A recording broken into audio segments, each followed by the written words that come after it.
Rich dad poor dad अध्याय 2। अमीर लोग पैसे के लिए काम नहीं करते।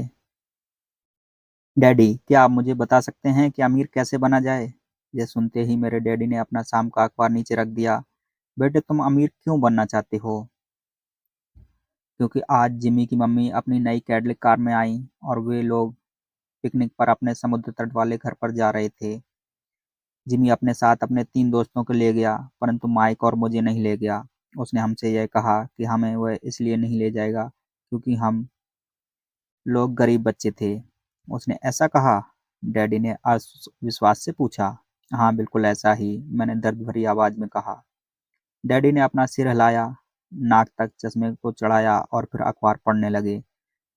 मैं उनके जवाब का इंतजार करता रहा। यह 1956 की बात है। तब मैं 9 साल का था। किस्मत की बात थी कि मैं उसी पब्लिक स्कूल में जाता था जिसमें अमीर लोगों के बच्चे पढ़ते थे। हम शुगर प्लांटेशन के कस्बे में रहते थे। प्लांटेशन के मैनेजर और कस्बे के बाकी अमीर लोग जैसे डॉक्टर, बिजनेसमैन और बैंकर अपने बच्चों को पहली क्लास से छठी क्लास तक इसी स्कूल में भेजते थे। छठी क्लास के बाद बच्चों को प्राइवेट स्कूलों में भेजा जाता था। अगर मेरा परिवार सड़क के दूसरे छोर पर रह रहा होता तो मुझे अलग तरह के स्कूल में भेजा जाता, जहां मेरे जैसे परिवारों के बच्चे पढ़ते थे। छठी क्लास के बाद इन बच्चों की तरह मैंने भी पब्लिक, इंटरमीडिएट और हाई स्कूल किया होता, क्योंकि उसी तरह मेरे लिए भी प्राइवेट स्कूल में जाना संभव नहीं था। मेरे डैडी ने आखिर अखबार को रख दिया। मुझे पता था कि वे क्या सोच रहे थे। उन्होंने धीमे से शुरुआत की। अगर तुम अमीर बनना चाहते हो तो तुम्हें पैसे बनाना सीखना चाहिए। मैंने पूछा, मैं पैसे बनाना किस तरह सीख सकता हूँ? अपने दिमाग का इस्तेमाल से, उन्होंने मुस्कुराते हुए कहा, जिसका असली मतलब यह था, बस मैं तुम्हें इतना ही बता सकता हूँ, या मैं इसका जवाब नहीं जानता, इसलिए मुझे तंग मत करो। एक साझेदारी हुई।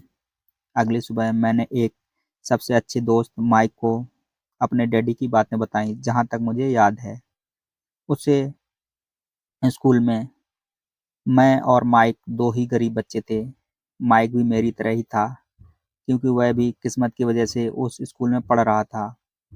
ऐसा लगता था कि जैसे किसी ने कस्बे में स्कूलों की सरहदें तय कर दी थीं और इसी कारण हम लोग अमीर बच्चों के स्कूल में पढ़ रहे थे। सच कहा जाए तो हम लोग गरीब नहीं थे, परंतु हमें ऐसा लगता था क्योंकि बाकी सभी बच्चों के पास नए बेसबॉल ग्लव्स, नई साइकिलें और हर चीज़ नई होती थी। मम्मी और डैडी ने हमें ज़रूरत की सभी चीज़ें दी, जैसे खाना, घर, कपड़े, लेकिन इससे ज़्यादा कुछ नहीं। मेरे डैडी कहा करते थे, अगर तुम्हें कोई चीज़ चाहिए तो उसके लिए काम करो। हमें बहुत सी चीज़ें चाहिए थीं, लेकिन 9 साल के बच्चे के करने के लिए ज़्यादा काम मौजूद नहीं थे। माइक ने पूछा, तो पैसा कमाने के लिए हमें क्या करना चाहिए? मैं नहीं जानता, मैंने कहा, लेकिन तुम इस काम में मेरे पार्टनर बनना चाहोगे? वह राजी हो गया और उस शनिवार की सुबह माइक मेरा पहला बिजनेस पार्टनर बना। हम दोनों पूरी तरह सुबह यही सोचते रहे कि पैसा किस तरह कमाया जाए। कभी-कभार हम उन बेफ़िक्र बच्चों के बारे में बात करते रहे जो जिमी के समुद्र तट वाले घर पर मज़े कर रहे होंगे। इससे थोड़ी चोट पहुँचती थी, परंतु यह चोट अच्छी थी, क्योंकि इसने हमें यह सोचने के लिए प्रेरित किया था कि पैसा कैसे कमाया जाए। आखिरकार उस दोपहर को हमारे दो दिमाग में बिजली कौंध गई। यह एक ऐसा विचार था जो माइक ने किसी विज्ञान की किताब में पढ़ा था।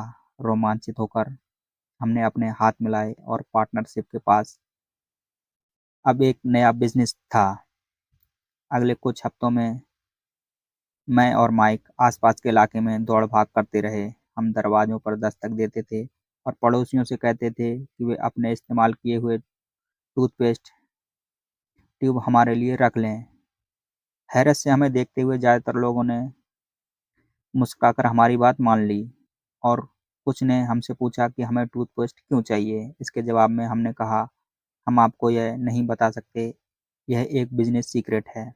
सप्ताह गुजरते गए और मेरी माँ बहुत दुखी हो गई। मैं कच्चे माल को इकट्ठा करने के लिए हमने जो जगह चुनी थी वह उनकी वॉशिंग मशीन के ठीक पास थी। एक भूरे कार्डबोर्ड के डिब्बे में जिसमें कभी केचप की बोतलें रखी रहती थीं। हमारे इस्तेमाल किए हुए टूथपेस्ट की संख्या बढ़ने लगी। आखिर एक दिन माँ के सब्र का बांध टूट गया। पड़ोसियों के मुंह टूटे और इस्तेमाल किए हुए टूथपेस्ट को देखते-देखते वे ऊब गई थीं। उन्होंने पूछा, "तुम लोग क्या कर रहे हो?" और मैं यह नहीं सुनना चाहती, "यह एक बिज़नेस सीक्रेट है। इस कचरे को साफ कर दो या मैं इसे उठाकर बाहर फेंक दूँ।"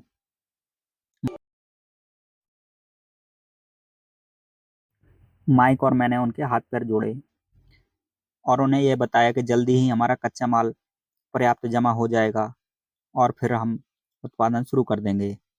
हमने उन्हें बताया कि हम कुछ पड़ोसियों का इंतज़ार कर रहे थे ताकि वे अपने टूथपेस्ट के ट्यूब खत्म कर लें। माँ ने हमें 1 हफ्ते की मोहलत और दे दी। उत्पादन शुरू होने की तारीख करीब आ गई थी। दबाव बढ़ चुका था। हमारे वेयरहाउस के मालिक यानी मेरी माँ ने हमारी पहली पार्टनरशिप कंपनी की जगह खाली करने का नोटिस थमा दिया था। अब माइक का यह काम था कि वह पड़ोसियों को अपने टूथपेस्ट जल्दी खत्म करने के लिए कहे और साथ में यह भी जोड़ दे कि दाँत के डॉक्टर का कहना है कि दिन में कई बार ब्रश करना है। मैं उत्पादन की प्रक्रिया को ठीक-ठाक करने में जुट गया। एक दिन मेरे डैडी अपने एक दोस्त के साथ कार में बैठकर पोर्च में आए और उनके आश्चर्य का ठिकाना नहीं रहा जब उन्होंने वहाँ 9 साल के 2 बच्चों को उत्पादन की प्रक्रिया में पूरी गति से जुटे देखा। हर जगह बारीक सफ़ेद पाउडर बिखरा हुआ था। एक लंबी मेज़ पर स्कूल से लाए गए दूध के छोटे कार्टन थे और हमारे परिवार की हिवाची ग्रिल लाल दहकते कोलों के साथ अधिकतम गर्मी पर जल रही थी। डैडी सावधानी से चलकर हमारे करीब आए, क्योंकि हमारे उत्पादन की प्रक्रिया ने पोर्च पर करना कर लिया था, इसलिए उन्हें कार बाहर ही खड़ी करनी पड़ी। जब वे और उनके दोस्त पास आ गए, तो उन्होंने कोलों के ऊपर रखा एक स्टील का बर्तन देखा जिसमें टूथपेस्ट के ट्यूब पिघल रहे थे। उन दिनों टूथपेस्ट प्लास्टिक के ट्यूब में नहीं आते थे, ट्यूब शीशे के बने होते थे। एक बार पेंट जल जाने पर हम ट्यूब को स्टील के बर्तन में डाल देते थे ताकि वह पिघलकर द्रव के रूप में आ सके। इस पिघले हुए शीशे को हम छोटे छेद वाले दूध के कार्टनों में डाल रहे थे। दूध के इन कार्टनों में प्लास्टर ऑफ पेरिस भरा हुआ था। हर तरह फैला सफ़ेद पाउडर प्लास्टर ही था जिसमें हमने पानी मिलाया था। जल्दबाजी में मैंने उसके बैग को गिरा दिया था और पूरी ज़मीन ऐसी लग रही थी जहाँ से वह अभी-अभी बर्फ का तूफान आया हो। दूध के कार्टन बाहर बॉक्स थे जिनके भीतर प्लास्टर ऑफ पेरिस के साँचे थे। मेरे डैडी और उनके दोस्त हमें देखते रहे और हम पिघले हुए शीशे को प्लास्टर ऑफ पेरिस के क्यूब के ऊपर छोटे से छेद में डालते रहे। संभल कर, मेरे डैडी ने कहा। मैंने बिना सिर उठाए हामी भर दी। आखिरकार जब शीशे को डालने का काम खत्म हो गया तो मैंने स्टील के बर्तन को नीचे रख दिया और फिर अपने डैडी की तरफ देखकर मुस्कुराया। उन्होंने हल्की सी मुस्कान के साथ पूछा, तुम लोग क्या कर रहे हो? हम वही कर रहे हैं जो आपने बताया था। हम अमीर बनने जा रहे हैं, मैंने कहा। हाँ, माइक ने सिर हिलाते हुए और मुस्कुराते हुए कहा, हम दोनों पार्टनर हैं। डैडी ने पूछा, और इन प्लास्टर के साँचों में क्या है? देखिए, मैंने कहा, इसमें एक बहुत अच्छी चीज़ है। छोटे हथौड़े से मैंने सील को ठोका, जिससे बाहरी खोल टूट गया। सावधानी से मैंने ऊपर के आधे प्लास्टर को हटाया और जस्ते को एक सिक्का बाहर निकाला। हे भगवान! मेरे डैडी ने कहा, तुम लोग जस्ते के सिक्के ढाल रहे थे? बिल्कुल सही, माइक ने कहा, हम वही कर रहे थे, जैसा आपने हमसे कहा था, हम पैसा बना रहे थे। मेरे डैडी के दोस्त जोर से हंसने लगे। मेरे डैडी भी मुस्कुराए और उन्होंने अपना सिर हिलाया। उनके सामने आग और टूथपेस्ट की ट्यूब के बक्से के सफ़ेद धूल में लिपटे हुए 2 बच्चे खड़े थे, जो इस कान से उस कान तक खुलकर मुस्कुरा रहे थे। उन्होंने हमसे कहा कि हम सब कुछ छोड़कर उनके साथ चलें और घर के सामने वाली सीढ़ी पर बैठें। मुस्कुराते हुए उन्होंने हमें जालसाजी का मतलब समझाया। हमारे सपने धराशायी हो गए थे। तो आपका मतलब है यह गैरकानूनी है? माइक ने काँपती हुई आवाज़ में पूछा। छोड़ो अभी, डैडी के दोस्त ने कहा। हो सकता है कि बच्चे अपनी जन्मजात प्रतिभा को विकसित कर रहे हों। मेरी डैडी ने उन्हें घूरते रहे। हाँ, यह गैरकानूनी है, डैडी ने नरमी से कहा, परंतु तुम लोगों ने यह साबित कर दिया कि तुम हैं बहुत ज़्यादा रचनात्मक और मौलिक विचार हैं। इसी तरह आगे बढ़ते रहो। मुझे तुम पर गर्व है। निराश होकर माइक और मैं तकरीबन 20 मिनट तक चुपचाप अपना सिर पकड़े बैठे रहे। इसके बाद हमने सारा अटाला साफ करना शुरू किया। पहले ही दिन हमारा बिजनेस चौपट हो गया था। पाउडर साफ करते हुए मैंने माइक की ओर देखा और कहा, मुझे लगता है कि जिमी और उसके दोस्त ठीक करते हैं। हम सचमुच गरीब हैं। जब मैंने यह कहा तब डैडी बच जाने वाले ही थे। बच्चों, उन्होंने कहा, तुम गरीब तभी कहलाओगे जब तुम लोग अपनी हार मान लोगे। सबसे महत्वपूर्ण चीज़ यह है कि तुमने कुछ किया है। ज़्यादातर लोग केवल अमीर बनने के बारे में बातें करते रहते हैं और उसके सपने देखते रहते हैं। तुमने कुछ किया है। मुझे तुम दोनों पर गर्व है। मैं एक बार फिर तुमसे यही कहूँगा कि आगे बढ़े चलो, हार मत मानो। माइक और मैं खामोश खड़े रहे। ये शब्द सुनने में अच्छे थे, परंतु हमें यह पता नहीं था कि हमें क्या करना चाहिए। तो ऐसा क्यों, डैडी आप अमीर नहीं हैं? मैंने पूछा। क्योंकि मैंने एक स्कूल टीचर बनने का फैसला किया था। स्कूल के टीचर अमीर बनने के बारे में नहीं सोचते। हम सिर्फ पढ़ाना पसंद करते हैं। काश कि मैं तुम लोगों की मदद कर सकता, परंतु हकीकत यह है कि मैं यह नहीं जानता कि दौलत कैसे कमाई जाती है। माइक और मैं पलटे और सफाई के अभियान में जुट गए। डैडी ने कहा, अगर तुम लोगों यह सीखना चाहते हो कि अमीर कैसे बना जाता है, तो मुझसे मत पूछो। माइक, तुम अपने डैडी से यह सवाल पूछो। मेरे डैडी, माइक ने हैरानी से कहा। हाँ, तुम्हारे डैडी, मेरे डैडी ने मुस्कुराकर दोहराया। तुम्हारे डैडी और मेरा बैंकर एक ही है और वह तुम्हारी डैडी की बहुत तारीफ करता है। उसने मुझे कई बार बताया है कि पैसा बनाने में तुम्हारे डैडी का कोई जवाब नहीं है। मेरे डैडी, माइक ने फिर एक बार हैरानी से पूछा। फिर ऐसा क्यों कि स्कूल के अमीर बच्चों की तरह हमारे पास शानदार कार और आलीशान बंगला नहीं है? शानदार कार और आलीशान बंगले के होने का मतलब यह नहीं होता कि आप निश्चित रूप से अमीर हैं या आप पैसा बनाने की कला जानते हैं, डैडी ने जवाब दिया। जिमी के डैडी शुगर प्लांटेशन में काम करते हैं। उन्होंने और मुझ में ज़्यादा फ़र्क नहीं है। वे एक कंपनी के लिए काम करते हैं और मैं सरकार के लिए। कंपनी उन्हें कार खरीद कर देती है। इस समय शक्कर की कंपनी आर्थिक संकट में फंसी हुई है और जिमी के डैडी के पास जल्द ही कुछ नहीं बचेगा। तुम्हारे डैडी अलग हैं। माइक, ऐसा लगता है कि वे एक साम्राज्य बनाने जा रहे हैं और मेरा अंदाज है कि कुछ ही सालों में वे बहुत अमीर बन जाएंगे। यह सुनकर माइक और मैं एक बार फिर रोमांचित हो गए। नए उत्साह से हमने अपने डूबे हुए व्यवसाय के कचरे को साफ करना शुरू कर दिया। जब हम सफाई कर रहे थे तो हमने यह भी योजना बना ली कि कब और कैसे माइक के डैडी से बात की जाए। समस्या यह थी कि माइक के डैडी बहुत ज़्यादा काम करते थे और देर रात तक घर नहीं लौटते थे। माइक के डैडी के पास कई वेयरहाउस, कंस्ट्रक्शन कंपनी, स्टोर की श्रृंखला और 3 रेस्तरां थे। रेस्तरां के कारण ही उन्हें घर लौटने में देर हो जाती थी। सफाई खत्म करने के बाद माइक बस पकड़कर अपने घर चला गया। वह अपनी डैडी से बात करने वाला था, चाहे वे कितनी ही देर से घर लौटें, और उनसे पूछने वाला था कि क्या वे हमें अमीर बनने की तरकीब सिखा सकते हैं। माइक ने मुझसे वादा किया था कि जैसे ही वे अपने डैडी से बात कर लेगा, वह मुझे फ़ोन करेगा, चाहे कितनी ही देर क्यों ना हो जाए। फ़ोन रात को 8:30 बजे आया। ओके, अगले शनिवार, मैंने कहा और फ़ोन रख दिया। माइक के डैडी माइक और मुझसे मिलने के लिए तैयार हो गए थे। शनिवार की सुबह 7:30 बजे मैंने शहर के दूसरे हिस्से में जाने के लिए बस पकड़ी और सबक शुरू हुए। मैं तुम्हें 1 घंटे के 10 सेंट दूंगा। 1956 की तनख्वाह के हिसाब से भी 10 सेंट प्रति घंटे का वेतन कम था। माइकल और मैं सुबह 8 बजे उसके डैडी से मिले। वे पहले से ही व्यस्त थे, उनके पास 1 घंटे से भी ज़्यादा का काम मौजूद था। जब मैं उनके साधारण, छोटे और साफ के घर में पहुंचा, तो मैंने देखा कि उनका कंस्ट्रक्शन सुपरवाइजर अपने पिकअप में वहां से जा रहा था। माइक मुझे दरवाजे पर ही मिल गया। डैडी अभी फ़ोन पर हैं और उन्होंने कहा कि हम लोग पीछे के पोर्च में उनका इंतज़ार करें। माइक ने दरवाजे खोलते हुए कहा। जब मैंने उन्हें पुराने घर की दहलीज के अंदर कदम रखा, तो लकड़ी के पुराने फर्श की चरमराहट सुनाई दी। दरवाजे के भीतर सस्ती सी चटाई थी।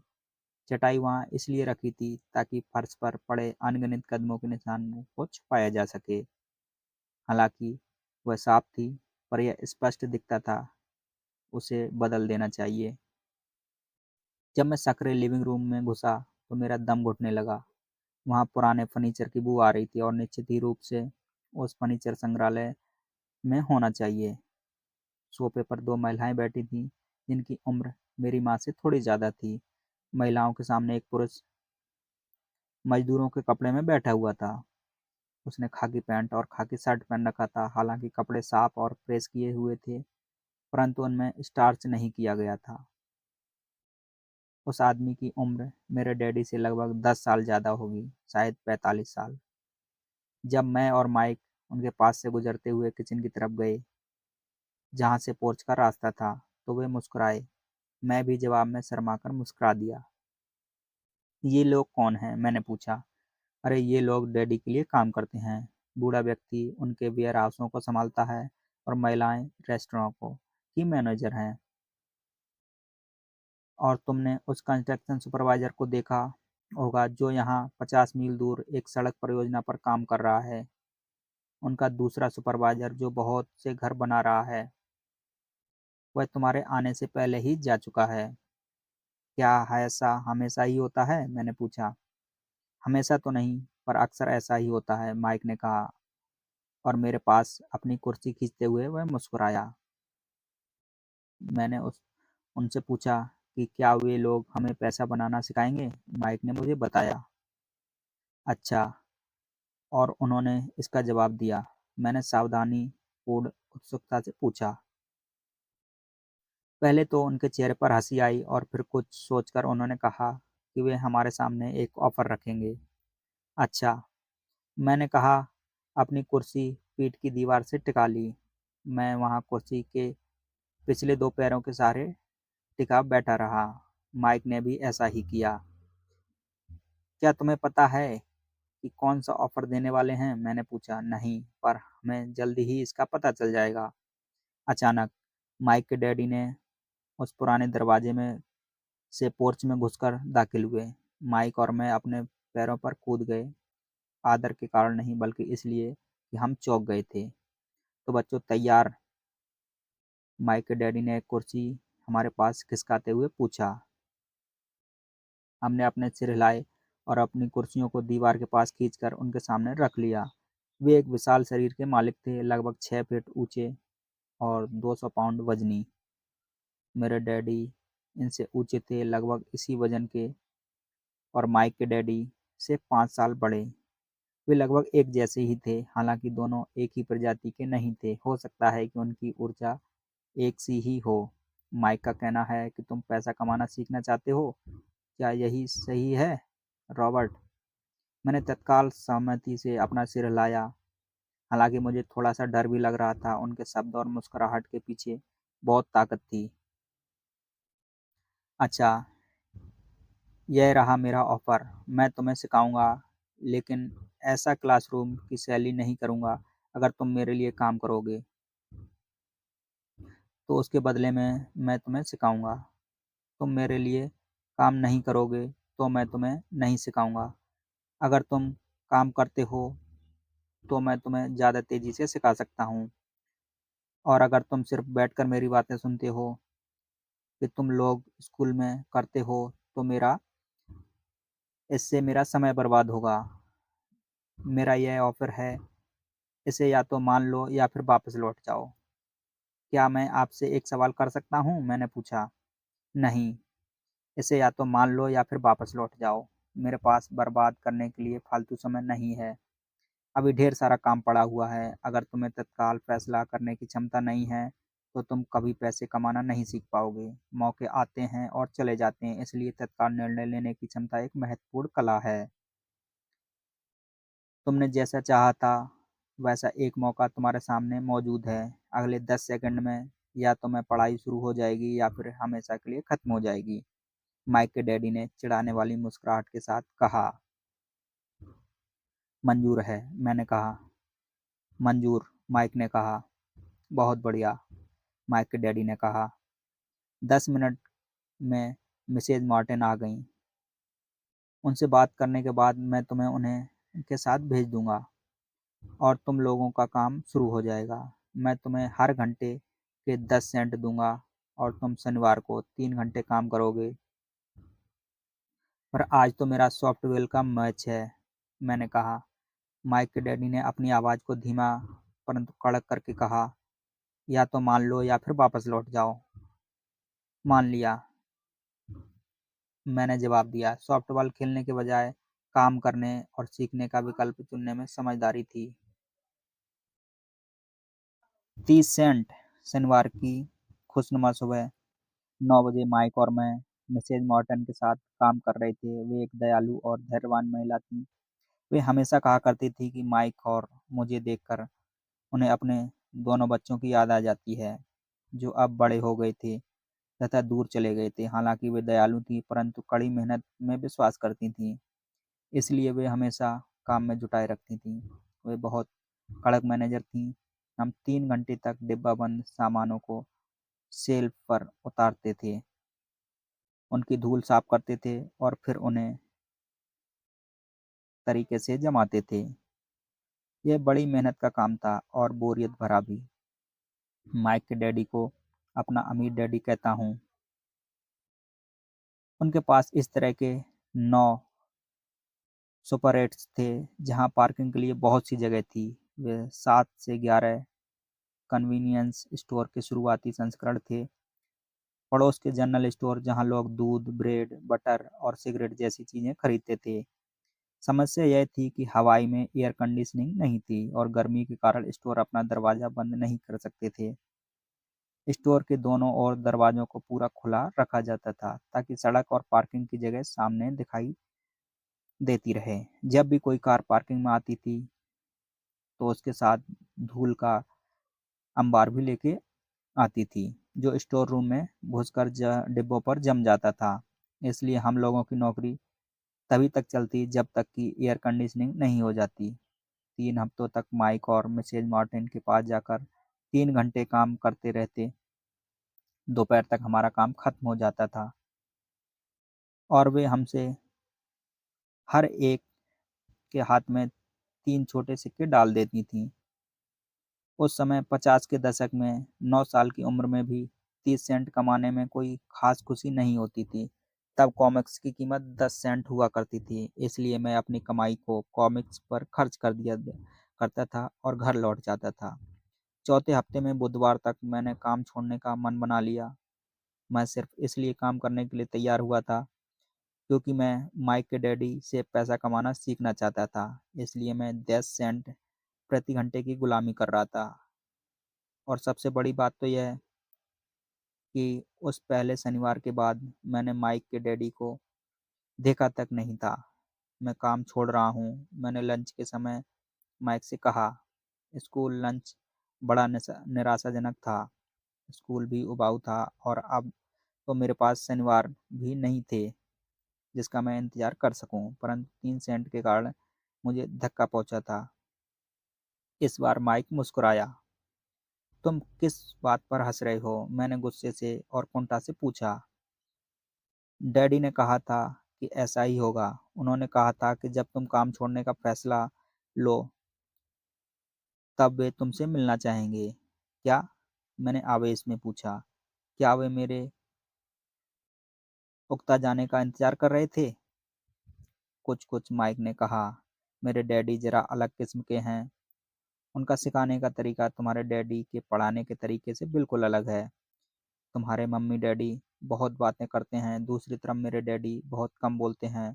तुम सिर्फ इस शनिवार का इंतजार करो। मैं उन्हें बता दूँगा कि तुम काम छोड़ने का फैसला कर चुके हो। इसका मतलब यह है कि मेरे साथ नाटक खेला गया है।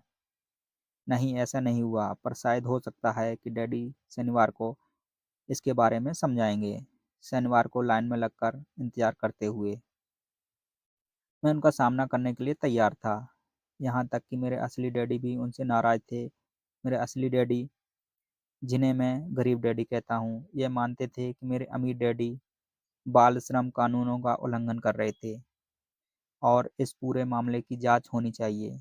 मेरे पढ़े-लिखे गरीब डैडी ने मुझे यह कहा कि मैं सही तनख्वाह माँगूँ, कम से कम 25 सेंट प्रति घंटा। मेरे गरीब डैडी ने मुझसे कहा कि अगर मेरी तनख्वाह नहीं बढ़ती, तो मुझे तत्काल नौकरी छोड़ देनी चाहिए और वैसे भी तुम्हें उस घटिया काम की कोई ज़रूरत नहीं है, मेरे गरीब डैडी ने झल्ला कर कहा। शनिवार को सुबह 8 बजे मैं एक बार फिर माइक के घर उसी पुराने दरवाजे के अंदर घुसा। कुर्सी पर बैठ जाओ और लाइन में इंतज़ार करो, माइक के डैडी ने घुसते ही कहा।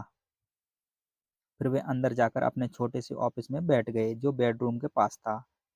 मैंने कमरे के चारों तरफ देखा, परंतु मुझे माइक नहीं दिखा। अजीब-सा महसूस करते हुए मैं उन्हीं दोनों महिलाओं के बगल में बैठ गया, जो मुझे 4 हफ्ते पहले वहीं मिली थीं। वे मुस्कुराईं और सोफे पर थोड़ी-सी खिसक गईं, ताकि मैं भी बैठ सकूं। 45 मिनट गुजर गए थे और मैं उबल रहा था। दोनों महिलाएं उनसे मिलकर तकरीबन 30 मिनट पहले वहां से जा चुकी थीं। एक बूढ़ा सा आदमी वहां 20 मिनट तक बैठा और फिर वह भी निकल गया। घर खाली था और हवाई में खुशनुमा सुबह को मैं सीलन भरे अंधेरे लिविंग रूम में बैठा हुआ था और इस बात का इंतजार कर रहा था कि मैं एक लालची और बच्चों का शोषण करने वाले आदमी मुझसे बात करें। मैं सुन सकता था कि वे फ़ोन पर बातें कर रहे थे, आपस में इधर-उधर काम कर रहे थे और मुझे नज़रअंदाज कर रहे थे। मेरी इच्छा तो हो रही थी कि मैं उस घमंडी आदमी से बिना मिले ही लौट जाऊं, पर किसी वजह से मैं रुक गया। आखिर 15 मिनट बाद ठीक 9 बजे अम्मी डैडी अपने ऑफिस से बाहर निकले। बिना कुछ कहे उन्होंने हाथ से मुझे इशारा किया कि मैं उनके दबड़े नुमा ऑफिस में आ जाऊं। अम्मी डैडी ने अपनी ऑफिस कुर्सी पर बैठते हुए कहा, या तो तुम्हारी तनख्वाह बढ़ाई जाए या तुम काम छोड़ रहे हो ना। हाँ, समझौते के मुताबिक आप अपनी शर्त पूरी नहीं कर पाए, मैंने लगभग आंसुओं से भीगे स्वर में कहा। 9 साल के लिए बच्चे के लिए एक वयस्क का सामना करना बहुत ही ज़्यादा डरावना था। आपने कहा था कि अगर आपके लिए काम करूँगा तो आप मुझे पैसा कमाना सिखाएँगे। अपनी तरफ से मैंने आपके लिए काम किया, कड़ी मेहनत की। इसके काम के लिए मैंने अपने बेसबॉल की गेम की भी कुर्बानी दी और अब आप वादे से मुकर रहे हैं। आपने मुझसे कुछ भी नहीं सिखाया। आप धोखेबाज हैं, जैसा शहर के लोग कहते हैं। आप लालची हैं, आप केवल पैसा कमाना चाहते हैं और अपने कर्मचारियों का बिल्कुल ध्यान नहीं रखते। आपने मुझे इतनी देर तक बाहर बिठाए रखा और ज़रा भी इज़्ज़त नहीं की। मैं एक छोटा-सा बच्चा हूँ और आपको मेरे साथ इस तरह से बेहतर बर्ताव करना चाहिए था। अमीर डैडी अपनी कुर्सी पर पीछे की ओर झुक गए। अपने हाथों को ठुड्डी तक लाकर उन्होंने मुझे घूरा। ऐसा लग रहा था कि जैसे वे मेरा विश्लेषण कर रहे थे। बुरा नहीं है, उन्होंने कहा। 1 महीने से भी कम समय में तुम वही भाषा बोल रहे हो जो मेरे ज़्यादातर कर्मचारी बोलते हैं। क्या? मैंने पूछा। मैं समझ नहीं पा रहा था कि वे क्या कह रहे थे और इसलिए मैंने अपना दुखड़ा रोना चालू रखा। मुझे लगता था कि आप अपने वादे से पर कायम रहेंगे और मुझे कुछ सिखाएँगे। इसके बजाय आप तो मुझ पर अत्याचार करना चाहते हैं। यह तो जुल्म है, सरासर जुल्म। मैं तुम्हें सिखा तो रहा हूँ, अमीर डैडी ने धीमी आवाज़ में कहा। आपने मुझे क्या सिखाया है? कुछ भी नहीं, मैंने गुस्से से कहा। एक बार मैं चंद सिक्कों में काम करने के लिए तैयार हो गया, उसके बाद तो आपने मुझसे बात तक नहीं की। 10 सेंट प्रति घंटे। मैं आपकी शिकायत सरकार से करूँगा। हमारे देश में भी बाल श्रम कानून है। आप तो जानते ही हैं कि मेरे डैडी सरकार के लिए काम करते हैं। शाबाश, अमीर डैडी ने कहा। अब तुम उन ज़्यादातर लोगों की भाषा बोल रहे हो, जो कभी मेरे लिए काम करते थे। जो लोग जिन्हें या तो मैंने नौकरी से निकाल दिया या जिन्होंने खुद मेरी नौकरी छोड़ दी। तो इस बारे में आपको क्या कहना है? मैंने पूछा, और मुझे ये लग रहा था कि कम उम्र के बावजूद मैं बहादुरी से बातें कर रहा था। आपने मुझसे झूठ बोला है। मैंने आपके लिए काम किया और आपने वादा पूरा नहीं किया। आपने मुझे कुछ भी नहीं सिखाया। कौन कहता है कि मैंने तुम्हें कुछ नहीं सिखाया? मेरे अमीर डैडी ने शांति से कहा। मैंने 3 हफ्ते तक काम किया और इसी बीच आपने सिखाना तो दूर रहा, मुझसे कभी बात भी नहीं की। मैंने व्यंग भरे अंदाज में कहा। क्या सिखाने का मतलब केवल भाषण या बातचीत ही होता है? अमीर डैडी ने पूछा। और क्या, मैंने जवाब दिया। इस तरह से वे तुम्हें स्कूल में सिखाते हैं, उन्होंने मुस्कुराकर कहा, परंतु जिंदगी तुम्हें इस तरह नहीं सिखाती। और मेरा मानना है कि जिंदगी से बढ़िया टीचर कोई होता ही नहीं है। ज़्यादातर वक्त जिंदगी आपसे बातें नहीं करती, यह एक तरह से आपको धक्का देती है। हर धक्के के जरिए जिंदगी आपसे कहती है, जाग जाओ, मैं तुम्हें कुछ सिखाना चाहती हूँ। यह आदमी कैसी बेसिपैर बातें कर रहा है? मैंने अपने आप से पूछा। जिंदगी अगर मुझे धक्का देती है तो इसका मतलब यह है कि जिंदगी मुझसे बातें करती है। अब मैं जान चुका था कि मुझे यह काम तत्काल छोड़ देना चाहिए। मैं किसी ऐसे आदमी से बातें कर रहा था जो पागल था और जिसे ताले में बंद रखने की ज़रूरत थी। अगर तुम ज़िंदगी के सबक सीखते हो तो इससे तुम्हें बहुत फ़ायदा होगा। अगर तुम ऐसा नहीं करते तो ज़िंदगी तुम्हें लगातार धक्के देती रहेगी। लोग 2 चीज़ें करते हैं, कुछ लोग ज़िंदगी के धक्कों को सहन करते चले जाते हैं, बाकी लोग गुस्सा हो जाते हैं और ज़िंदगी को धक्का देते हैं। परंतु वे धक्का देते हैं अपने बॉस को, अपने काम को, अपनी पत्नी को या पति को। वे यह नहीं जानते कि ज़िंदगी उन्हें धक्का दे रही है। मैं नहीं जानता था कि वे किस बारे में बात कर रहे थे। ज़िंदगी हम सब को धक्के मारती है। कुछ लोग हार मान लेते हैं, बाकी लोग लड़ते हैं, कुछ लोग सबक सीखते हैं और कुछ आगे बढ़ जाते हैं। वे ज़िंदगी के धक्कों का स्वागत करते हैं। इन गिने-चुने लोगों का इसके लिए ये मतलब होता है कि उन्हें कुछ नया सीखना चाहिए। वे सीखते हैं और आगे बढ़ जाते हैं। ज़्यादातर लोग छोड़ देते हैं और कुछ लोग तुम्हारी तरह लड़ते भी हैं। अमीर डैडी खड़े हो गए और उन्होंने टूटी-फूटी खिड़की को बंद किया। अगर तुम यह सबक सीख लेते हो, तो तुम एक समझदार और अमीर और सुखी युवक बन सकते हो। अगर तुम यह नहीं सीखते हो, तो तुम ज़िंदगी भर अपनी समस्याओं के लिए अपनी नौकरी, कम तनख्वाह या अपने बॉस को कोसते रहोगे। तुम हमेशा ऐसे बड़े मौके की उम्मीद करते रहोगे, जो आए और तुम्हारी आर्थिक समस्याओं को सुलझा दे। अमीर डैडी ने मेरी तरफ देखा कि क्या मैं अब भी उनकी बातें सुन रहा हूँ। उनकी आंखें मेरी आंखों से मिलीं। हम एक दूसरे की तरफ देखते रहे और हमारी आंखों के बीच संप्रेषण की धाराएं बहने लगीं। आखिर जब मैं उनका संदेश का मतलब समझ गया तो मैंने अपनी नज़रें झुका लीं। मैं जान गया था कि वे सही थे। मैं उन्हें दोषी ठहरा रहा था, जबकि सीखने की जिद तो मेरी ही थी। मैं फालतू में ही लड़ रहा था। अमीर डैडी ने आगे कहा, अगर आप इस तरह के आदमी हैं जिनमें हिम्मत नहीं है, तो आप ज़िंदगी के हर थपेड़े के सामने हार मान जाते हैं। अगर आप इस किस्म के आदमी हैं, तो आप ज़िंदगी भर सुरक्षित खेल खेलते रहेंगे, सही चीज़ें करते रहेंगे और किसी ऐसे वक्त का इंतज़ार करते रहेंगे जो आने वाला नहीं है, और फिर आप एक बोरिंग बुड्ढे की तरह मर जाएंगे। आपके बहुत से दोस्त होंगे जो आपकी सिर्फ इसलिए तारीफ करेंगे क्योंकि आप एक मेहनती और भले आदमी थे। अपने अपनी ज़िंदगी सुरक्षित खेल खेलने के और सही चीज़ें करने में गुजार दी। परंतु सच तो यह है कि आपने ज़िंदगी के थपेड़ों के सामने घुटने टेक दिए। आप खतरा मोल लेने की कल्पना से डरते थे। हकीकत में तो आप जीतना चाहते थे, परंतु आपके लिए हारने का डर जीतने के रोमांच से ज़्यादा ताकतवर साबित हुआ। अंदर से आप और केवल आप जान पाएंगे कि आपने कभी जीतने की कोशिश ही नहीं की। आपने सुरक्षित खेल खेलने का विकल्प चुना। हमारी नज़रें एक बार फिर मिलीं। 10 सेकंड तक हम एक दूसरे को देखते रहे और एक बार फिर मैंने तभी नज़रें हटा लीं जब उनकी बात का मतलब समझ गया। आप मुझे धक्का दे रहे थे? मैंने पूछा। कुछ लोग ऐसा कह सकते हैं। अमीर डैडी मुस्कुराए। मैं तो यही मानूंगा कि मैं तुम्हें ज़िंदगी का स्वाद चखा रहा था। कैसा स्वाद? मैंने पूछा। मैं अब भी गुस्सा था, परंतु अब मेरी जिज्ञासा भी जाग चुकी थी। अब मैं सीखने के लिए भी तैयार था। तुम दोनों ऐसे पहले लोग हो जिन्होंने मुझे पैसा बनाने की कला सीखने का आग्रह किया। मेरे पास 150 से भी ज़्यादा कर्मचारी हैं, पर उनमें से एक भी ने मुझसे पैसा कमाने की कला के बारे में नहीं पूछा। वे मुझे से नौकरी मांगते हैं, तनख्वाह मांगते हैं, परंतु पैसा बनाने की कला नहीं सीखना चाहते। ज़्यादातर लोग इसी तरह अपनी ज़िंदगी के सबसे बेहतरीन साल पैसे के लिए काम करने में बर्बाद कर देंगे और आखिर तक यह भी समझ नहीं पाएंगे कि दरअसल वे किसके लिए काम कर रहे हैं। मैं पूरा ध्यान लगाकर उनकी बात सुनता रहा। तो जब माइक ने मुझसे कहा कि तुम पैसा कमाने की कला सीखना चाहते हो, तो मैंने एक ऐसा कोर्स तैयार किया है जो असल ज़िंदगी के करीब था।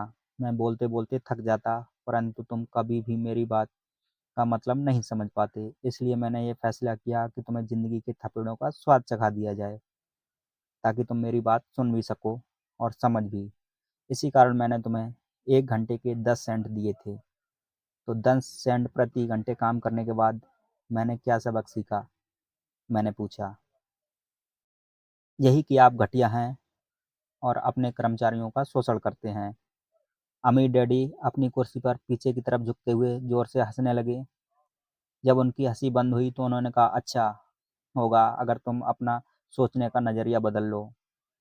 मुझसे समस्या मत मानो, मुझे दोष देना छोड़ दो। अगर तुम सोचते हो कि तुम्हारी समस्या मैं हूँ, तो मैं तुम्हें बदलना होगा। इसके बजाय अगर तुम्हें यह लगता है कि तुम्हारी समस्या तुम खुद हो, तो तुम्हें खुद को बदलना होगा। सीख सकते हो और ज़्यादा समझदार बन सकते हो। ज़्यादातर लोग चाहते हैं कि दुनिया का हर आदमी बदल जाए, बस हम खुद को ही ना बदलें। मैं तुम्हें यह बता दूँ कि किसी दूसरे को बदलने से ज़्यादा आसान है हमें खुद को बदल लें। मैं आपकी बात ठीक से समझ नहीं पाया, मैंने कहा। अपनी समस्याओं के लिए मुझे दोष देना छोड़ दो, अमीर डैडी ने अधीरता से कहा। पर आपने मुझे सिर्फ 10 सेंट का ही वेतन दिया है, तो क्या तुमने सीखा? अमीर डैडी ने मुस्कुराकर कहा। यही कि आप घटिया आदमी हैं, मैंने शरारत भरी मुस्कान के साथ कहा। अच्छा, तो तुम ये सोचते हो कि समस्या मैं हूँ, अमीर डैडी ने कहा। वो तो आप हैं ही। खैर, इसी तरीके से सोचते रहो और तुम्हारी ज़िंदगी भर कुछ नहीं सीख पाओगे।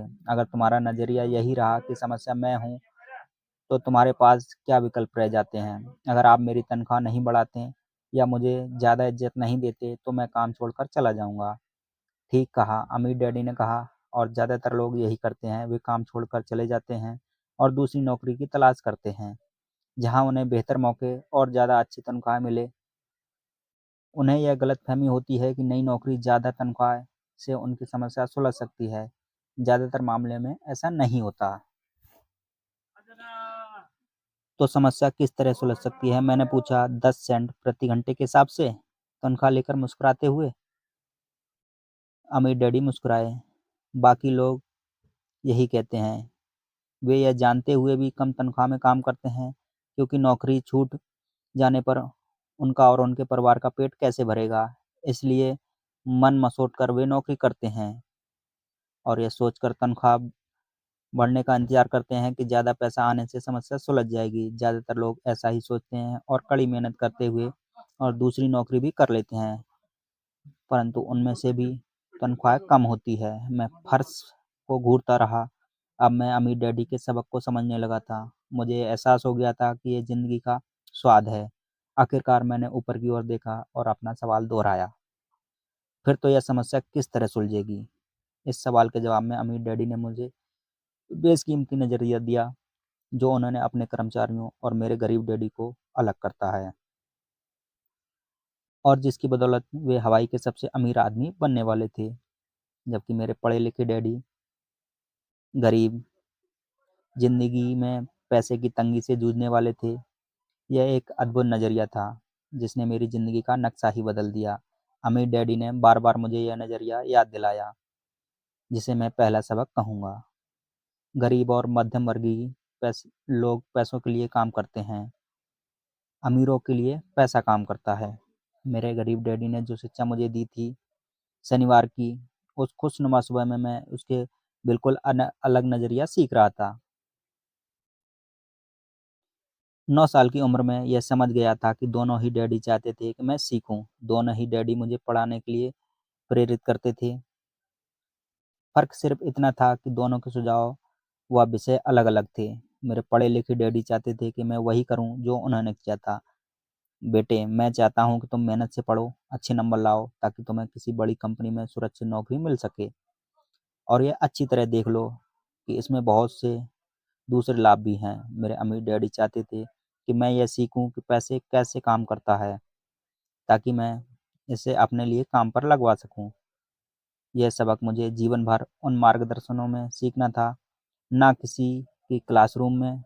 मेरे अमीर डैडी ने मेरा पहला सबक जारी रखा। मैं खुश हूँ कि तुम 10 सेंट प्रति घंटे के हिसाब से काम करने पर गुस्सा हो गए। अगर तुम गुस्सा नहीं हुए होते और तुम ऐसा खुशी-खुशी करते तो मैं तुम्हें साफ कह देता कि मैं तुम्हें नहीं सिखा सकता। यह जान लो कि सच्ची शिक्षा में ऊर्जा, प्रबल भावना और ज़बरदस्त इच्छा की ज़रूरत होती है।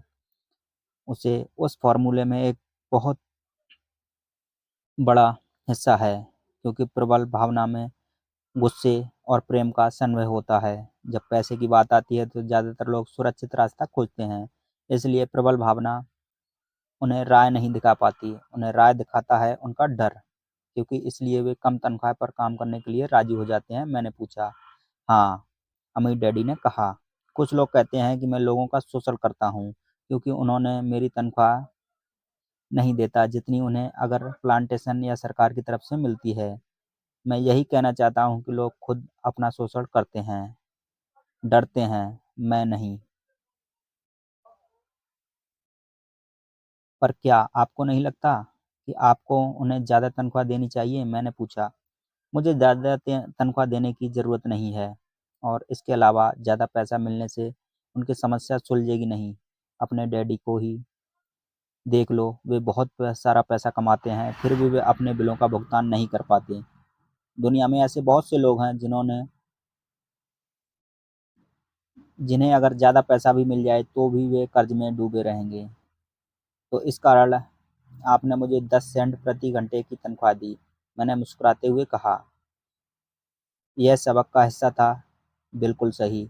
अमीर डैडी ने मुस्कुराकर कहा, देखो तुम्हारे डैडी स्कूल गए, उन्होंने बहुत बढ़िया शिक्षा हासिल की और उन्हें अच्छी तनख्वाह वाली नौकरी भी मिल गई, जो उन्हें मिल गई, परंतु उनके पास महज आज भी पैसे की तंगी है। ऐसा इसलिए क्योंकि उन्होंने स्कूल में पैसे के बारे में कुछ नहीं सीखा, और सबसे बड़ी बात यह है कि वे पैसे के लिए काम करने में भरोसा करते हैं। और आप नहीं करते? मैंने पूछा। नहीं, सच पूछा जाए तो नहीं, अमीर डैडी ने कहा। अगर तुम पैसे के लिए काम करना सीखना चाहते हो तो स्कूल में ही रहो, ये सीखने के लिए उससे बढ़िया कोई जगह नहीं है। परंतु अगर तुम यह सीखना चाहते हो कि पैसा तुम्हारे लिए किस तरह काम करे, तो मैं यह तुम्हें सिखा सकता हूँ, परंतु तभी जब तुम यह सीखना चाहो। क्या हर कोई ये नहीं सीखना चाहता? मैंने पूछा। नहीं, अमीर डैडी ने कहा, सिर्फ इसलिए क्योंकि पैसे के लिए काम करना ज़्यादा आसान है, खासकर जब पैसे के बारे में आपकी मूल भावना डर हो। मैं समझ नहीं पाया। मैंने त्योरियां चढ़ाकर कहा, उसकी चिंता फिलहाल मत करो, अभी इतना समझ लो कि डर के कारण ही ज़्यादातर लोग अपनी नौकरी कर रहे हैं। अपने बिलों का भुगतान ना कर पाने का डर, नौकरी से निकाल दिया जाएगा इस बात का डर, पर्याप्त पैसा ना होने का डर, एक बार फिर से शुरू करने का डर, या या किसी व्यवसाय को सीखने और पैसे के लिए काम करने की कीमत है। ज़्यादातर लोग पैसे के गुलाम बन जाते हैं और वे फिर अपने बॉस पर अपनी भड़ास निकालते हैं। तो आपकी नज़र में पैसे से अपने लिए काम करवाना बिल्कुल अलग विषय है? मैंने पूछा। बिल्कुल, अमीर डैडी ने जवाब दिया, बिल्कुल। शनिवार की उस खुशनुमा सुबह हवाई में हम लोग चुपचाप बैठे रहे। मेरा दोस्त उस समय लिटिल लीग बेसबॉल गेम शुरू कर रहा होगा, पर किसी वजह से मैं खुश था कि मैंने 10 सेंट प्रति घंटे के हिसाब से काम करने का फैसला किया। मुझे लगा कि मैं कुछ ऐसा सीखने जा रहा हूँ जो मेरे दोस्त स्कूल में कभी नहीं सीखेंगे। सीखने के लिए तैयार? अमीर डैडी ने पूछा। बिल्कुल, मैंने दाँत निकाल कर कहा। मैंने अपना वादा निभाया है। मैंने तुम्हें दूर बैठे-बैठे सिखाया है, अमीर-डैडी ने कहा। 9 साल की उम्र में तुम्हें इस बात का पता चल चुका है कि पैसे के लिए काम करना कैसा होता है। अपने पिछले महीने को 50 सालों से गुणा कर लो और तुम्हें इस बात का अंदाज़ा हो जाएगा कि ज़्यादातर लोगों की ज़िंदगी किस तरह गुज़रती है। मैं समझ नहीं पाया, मैंने कहा। जब तुम मुझसे मिलने के लिए लाइन में इंतज़ार कर रहे थे, तो तुम्हें कैसा लग रहा था? एक बार नौकरी के लिए और दूसरी बार तनख्वाह बढ़वाने के लिए। भयानक, मैंने कहा। अगर तुम पैसे के लिए काम करने का विकल्प चुनते हो, तो ज़्यादातर लोगों के लिए ज़िंदगी का मतलब यही होता है, अमीर-डैडी ने कहा। और तुम्हें तब कैसा लगा था जब मिसेज़ मार्टिन ने तुम्हारे हाथ में से 3 घंटे काम के लिए 3 सिक्के थमाए थे? मुझे लगा था कि यह काफ़ी नहीं है। मुझे लग रहा था कि यह कुछ भी नहीं है। मैं निराश हुआ, मैंने कहा। और यही ज़्यादातर कर्मचारियों को लगता है जब वे अपनी तनख्वाह को चेक करते हैं, खासकर तब जब उनसे उनका टैक्स और बाकी कटौतियाँ कर ली जाती हैं। कम से कम तुम्हें तो पूरी तनख्वाह मिली थी, उन्हें तो पूरी तनख्वाह भी नहीं मिलती। आपका मतलब है कि ज़्यादातर कर्मचारियों को पूरी तनख्वाह नहीं मिलती? मैं हैरान था। नहीं, अमीर डैडी ने कहा। सरकार हमेशा अपना हिस्सा पहले ले लेती है। सरकार ऐसा कैसे करती है? मैंने पूछा। टैक्स, अमीर डैडी ने कहा। जब आप कमाते हैं तो आप पर टैक्स लगता है। जब आप खर्च करते हैं तो आप पर टैक्स लगता है। जब आप बचाते हैं तो आप पर टैक्स लगता है। जब आप मर जाते हैं तो भी आप पर टैक्स लगता है। लोग सरकार को ऐसा क्यों करने देते हैं? अमीर लोग ऐसा नहीं करने देते। अमीर डैडी ने मुस्कुराकर कहा, परंतु गरीब और मध्यम वर्गीय लोग ऐसा करने देते हैं। मैं दावा करता हूँ कि मैं तुम्हारे डैडी से ज़्यादा कमाता हूँ, परंतु वे ज़्यादा टैक्स चुकाते हैं। यह कैसे संभव है? मैंने पूछा। 9 साल का बच्चा इस अजीब आंकड़े को समझ नहीं पा रहा था। कोई आदमी सरकार को ऐसा करने की इजाज़त कैसे दे सकता है? अमीर डैडी चुपचाप बैठे थे। मैं समझ गया था कि वे चाहते थे कि मैं सुनूं, ना कि उनसे फालतू के सवाल करूं। आखिर में मैं शांत हो गया। जो मैंने सुना था, वह मुझे अच्छा नहीं लग रहा था। मैं जानता था कि मेरे डैडी हमेशा टैक्स का रोना रोते रहते हैं, परंतु दरअसल इस बात में वे कुछ भी नहीं कर पाते। क्या ज़िंदगी उन्हें धक्का दे रही थी? अमीर डैडी मेरी तरफ देखते हुए अपनी कुर्सी पर धीमे-धीमे और खामोशी से हिलने लगे। सीखने के लिए तैयार हो? उन्होंने पूछा। मैंने अपना सिर धीमे से हिलाया। जैसा मैंने कहा, सीखने के लिए बहुत कुछ है। पैसे से अपने लिए काम कैसे करवाया जाए, ये ज़िंदगी भर चलने वाली पढ़ाई है। ज़्यादातर लोग 4 साल के लिए कॉलेज जाते हैं और उनकी पढ़ाई पूरी हो जाती है। मैं पहले से ही ये जानता हूँ कि मेरी धन संबंधी पढ़ाई जीवन भर चलेगी और इसकी वजह यह है कि मैं जितना ज़्यादा जान लेता हूँ, उससे भी ज़्यादा जानने की मेरी जिज्ञासा बढ़ती चली जाती है। ज़्यादातर लोग इस विषय को कभी नहीं पढ़ते। वे नौकरी पर जाते हैं, अपनी तनख्वाह लेते हैं, अपनी चेकबुक का बैलेंस करते हैं और बात खत्म हो जाती है। इसके बाद भी उन्हें अचरज होता है कि उनके जीवन में पैसे की समस्याएँ क्यों हैं। फिर वे सोचते हैं कि ज़्यादातर पैसों से उनकी समस्याएँ हल हो जाएँगी। बहुत कम लोगों को यह एहसास होता है कि असली समस्या धन संबंधी शिक्षा या ज्ञान की है। तो मेरे डैडी को टैक्स की समस्याएँ इसलिए हैं क्योंकि उनमें पैसे की समझ नहीं है। मैंने विचलित होकर पूछा। देखो, अमीर डैडी ने कहा, पैसे से अपने लिए काम करवाया जाए, टैक्स तो उस शिक्षा का सिर्फ एक हिस्सा है। आज तो मैं सिर्फ यह देखना चाहता था कि तुम में अभी भी पैसों के बारे में सीखने की प्रबल इच्छा बची है या नहीं। ज़्यादातर लोगों में सीखने की प्रबल इच्छा नहीं होती। वे स्कूल जाना चाहते हैं, कोई व्यवसाय सीखना चाहते हैं, अपनी नौकरी में मज़े करना चाहते हैं और ढेर सारा पैसा कमाना चाहते हैं। एक दिन वे तब जागते हैं जब उनके सामने पैसे की समस्या आ जाती है और तब वे काम करना बंद नहीं कर सकते। पैसे के लिए काम करने की यही कीमत होती है और उन्हें यह कीमत चुकानी पड़ती है। अगर वे पैसे के लिए काम करवाना सीख लेते हैं, तो उनके सामने यह समस्या कभी नहीं आती। तो तुम में भी अब सीखने की, जानने की जिज्ञासा है? अमीर डैडी ने पूछा। मैंने हामी से सिर हिलाया। अच्छा, अमीर डैडी ने कहा, अब काम पर वापस जाओ और इस बार मैं तुम्हें बिल्कुल तनख्वाह नहीं दूंगा। क्या? मैंने हैरान होकर पूछा। तुमने सही सुना, तनख्वाह बंद। तुम हर शनिवार 3 घंटे उसी तरह काम करोगे, परंतु इस बार मैं तुम्हें 10 सेंट प्रति घंटे के हिसाब से तनख्वाह नहीं मिलेगी। तुम्ही ने तो कहा है कि तुम पैसे के लिए काम करना नहीं सीखना चाहते, इसलिए मैं तुम्हें बदले में कुछ भी नहीं दूंगा। मुझे अपने सुने हुए शब्दों पर भरोसा नहीं हो रहा था। मैंने माइक से पहले ही बात कर ली थी कि वह पहले से ही काम कर रहा था, मुफ्त में डिब्बों की सफाई कर रहा है और उन्हें करीने से जमा रहा था। अब तुम भी जल्दी से जाकर काम में जुट जाओ। यह ठीक नहीं है, मैं चिल्लाया। आपको कुछ न कुछ तनख्वाह देनी चाहिए। तुमने कहा था कि तुम सीखना चाहते हो।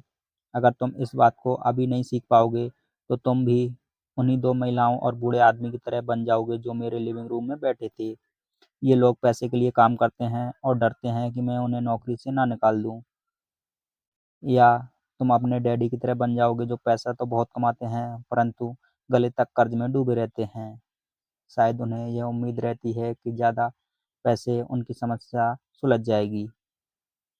अगर तुम यही चाहते हो, तो मैं तुम्हें फिर एक बार 10 सेंट के अपने पुराने वादे पर लौटने के लिए तैयार हूँ। या तुम वह कर सकते हो जो ज़्यादातर लोग करते हैं, इस बारे में शिकायत करते हुए कि तनख्वाह बहुत कम है और तुम यह नौकरी छोड़कर दूसरी नौकरी की तलाश शुरू कर दो। मेरी समझ में नहीं आ रहा था कि मैं क्या करूँ, मैंने पूछा। अमीर डैडी ने अपने सिर पर उँगली रखी। इसका इस्तेमाल करो। उन्होंने कहा, अगर तुम इसका सही इस्तेमाल करोगे तो तुम मुझे जल्दी ही इस बात के लिए धन्यवाद दोगे कि मैंने तुम्हें मौका दिया था और एक दिन तुम बहुत अमीर आदमी बन जाओगे। मैं वहाँ यह सोचते हुए खड़ा हुआ कि मुझे कितना घटिया विकल्प दिया जा रहा है। मैं यहाँ अपनी तनख्वाह बढ़वाने आया था और अब मुझे मुफ्त में काम करने के लिए कहा जा रहा है। अमीर डैडी ने एक बार फिर अपनी उँगली को सिर पर रखा और कहा, इसके इस्तेमाल करो। अब यहाँ से जाओ और अपने काम में जुट जाओ। सबक 1, अमीर लोग पैसे के लिए काम नहीं करते। मैंने अपने गरीब डैडी को यह नहीं बताया कि अब मैं मुफ्त में काम कर रहा हूँ। उन्हें यह समझ में नहीं आता कि मैं इसकी वजह ठीक से इसलिए नहीं समझ सकता था क्योंकि मैं खुद भी इसे ठीक से नहीं समझ पाया था। अगले 3 हफ्ते माइक और मैं 3 घंटे तक हर शनिवार को काम करते, मुफ्त में। काम बहुत परेशानी वाला नहीं था और वक़्त गुज़ारने के साथ-साथ यह ज़्यादा आसान होता जा रहा था। मुझे अफ़सोस था तो अपने छूटे हुए बेसबॉल गेम और कॉमिक्स का। अब मैं उनका मज़ा नहीं ले सकता था। तीसरे हफ्ते दोपहर में अमीर डैडी आए। हमने उनके ट्रक के पार्किंग में आने की आवाज़ सुनी। वे स्टोर रूम में घुसे। उन्होंने मिसेज़ मार्टिन को गले लगाकर अभिवादन किया। स्टोर में क्या चल रहा है, यह जानने के लिए वे आइसक्रीम फ्रीज़र के पास गए। उनमें से 2 आइसक्रीम निकालीं, उनका दाम चुकाया और इसके बाद वे मेरी और माइक की तरफ इशारा करके कहा, चलो घूमने चलते हैं। हम सड़क के पार गए, कुछ कारों को चकमा दिया, एक बड़े घास के मैदान में टहलने लगे जहाँ कुछ वयस्क संगठन सॉफ्टबॉल खेल रहे थे। दूर पिकनिक टेबल पर बैठकर उन्होंने माइक और मुझे आइसक्रीम दी। कैसा चल रहा है? बढ़िया, माइक ने कहा। मैंने सहमति में सिर हिलाया। कुछ और सीखा? अमीर डैडी ने पूछा। माइक और मैंने एक दूसरे की तरफ देखा और अपने कंधे उचकाए और मैंने अपने सिर को ना में एक साथ हिलाया। जिंदगी के सबसे बड़े जाल से बचना। अच्छा होगा कि तुम बचपन में यही सोचना शुरू कर दो कि अब तुम जिंदगी के सबसे बड़े सबक देख रही हो। अगर तुम इस सबक को सीख लेते हो, तो तुम बहुत ज़्यादा आज़ादी और सुरक्षा भरी जिंदगी को का सुख ले सकते हो। अगर तुम यह सबक नहीं सीख पाते, तो तुम भी मिसेज मार्टिन और इस पार्क में खेल रहे ज़्यादातर लोगों की तरह ही बन जाओगे। वे बहुत ज़्यादा मेहनत करते हैं, परंतु उसके बदले में उन्हें बहुत कम पैसे मिलते हैं। वे नौकरी की सुरक्षा के मोह में फंसते रहते हैं। हर साल मिलने वाली 3 हफ्ते की छुट्टियां और 45 साल तक काम करते रहने के बाद मिलने वाली थोड़ी-सी पेंशन का सपना देखते रहते हैं। अगर तुम्हें इस तरह ज़िंदगी जीने में सुख मिलेगा, तो मैं तुम्हारी तनख्वाह बढ़ाकर 25 सेंट प्रति घंटा कर सकता हूँ। परंतु ये लोग अच्छे हैं और मेहनती भी हैं। फिर आप उनका मज़ाक क्यों उड़ा रहे हैं? मैंने पूछा। अमीर डैडी के चेहरे पर मुस्कान आ गई। मिसेज़ मार्टिन मेरे लिए माँ जैसी हैं। मैं इतना कठोर नहीं हो सकता कि उनका मज़ाक उड़ाऊँ। यह कठोर लगता ज़रूर है, क्योंकि तुम दोनों के सामने स्थिति स्पष्ट करना चाहता हूँ, और वह भी आसान शब्दों में। मैं तुम्हारे नज़रिए को बड़ा करना चाहता हूँ, ताकि तुम भी कुछ आगे देख सको, दूर तक देख सको। ज़्यादातर लोगों को आगे देखने में का फ़ायदा कई बार इसलिए नहीं मिल पाता, क्योंकि उनके देखने का दायरा बहुत छोटा होता है। ज़्यादातर लोग जाल में फंसे हुए हैं, वे उसे देख ही नहीं पाते। माइक और मैं वहाँ पर सोचते हुए बैठे रहे, क्योंकि हम उनकी बातों का मतलब पूरी तरह से नहीं समझ सकते थे। उनकी बातें सुनने में कठोर और कड़वी लग रही थीं, परंतु हम यह भी जानते थे कि वे हमें कुछ सिखाने की कोशिश कर रहे थे। मुस्कुराहट के साथ अमीर डैडी ने कहा, क्या 25 सेंट प्रति घंटे का ऑफर अच्छा नहीं है? क्या इससे दिल की धड़कन तेज नहीं हुई? मैंने अपना सिर ना में हिलाया, जबकि असल में ऐसा ही हुआ था। 1 घंटे काम के बदले में 25 सेंट मेरे हिसाब से बहुत बढ़िया सौदा था। अच्छा, मैं तुम्हें 1 घंटे के $1 दूंगा, अमीर डैडी ने शरारत भरी मुस्कान के साथ कहा। अब मेरा दिल तूफान मेल की तरह दौड़ रहा था। मेरा दिमाग चीख चीख कर कह रहा था कि इसकी बात मान लो, मान लो। मुझे अपने कानों पर भरोसा नहीं हो रहा था, परंतु फिर भी मैं चुप रहा। अच्छा, $2 प्रति सेंट।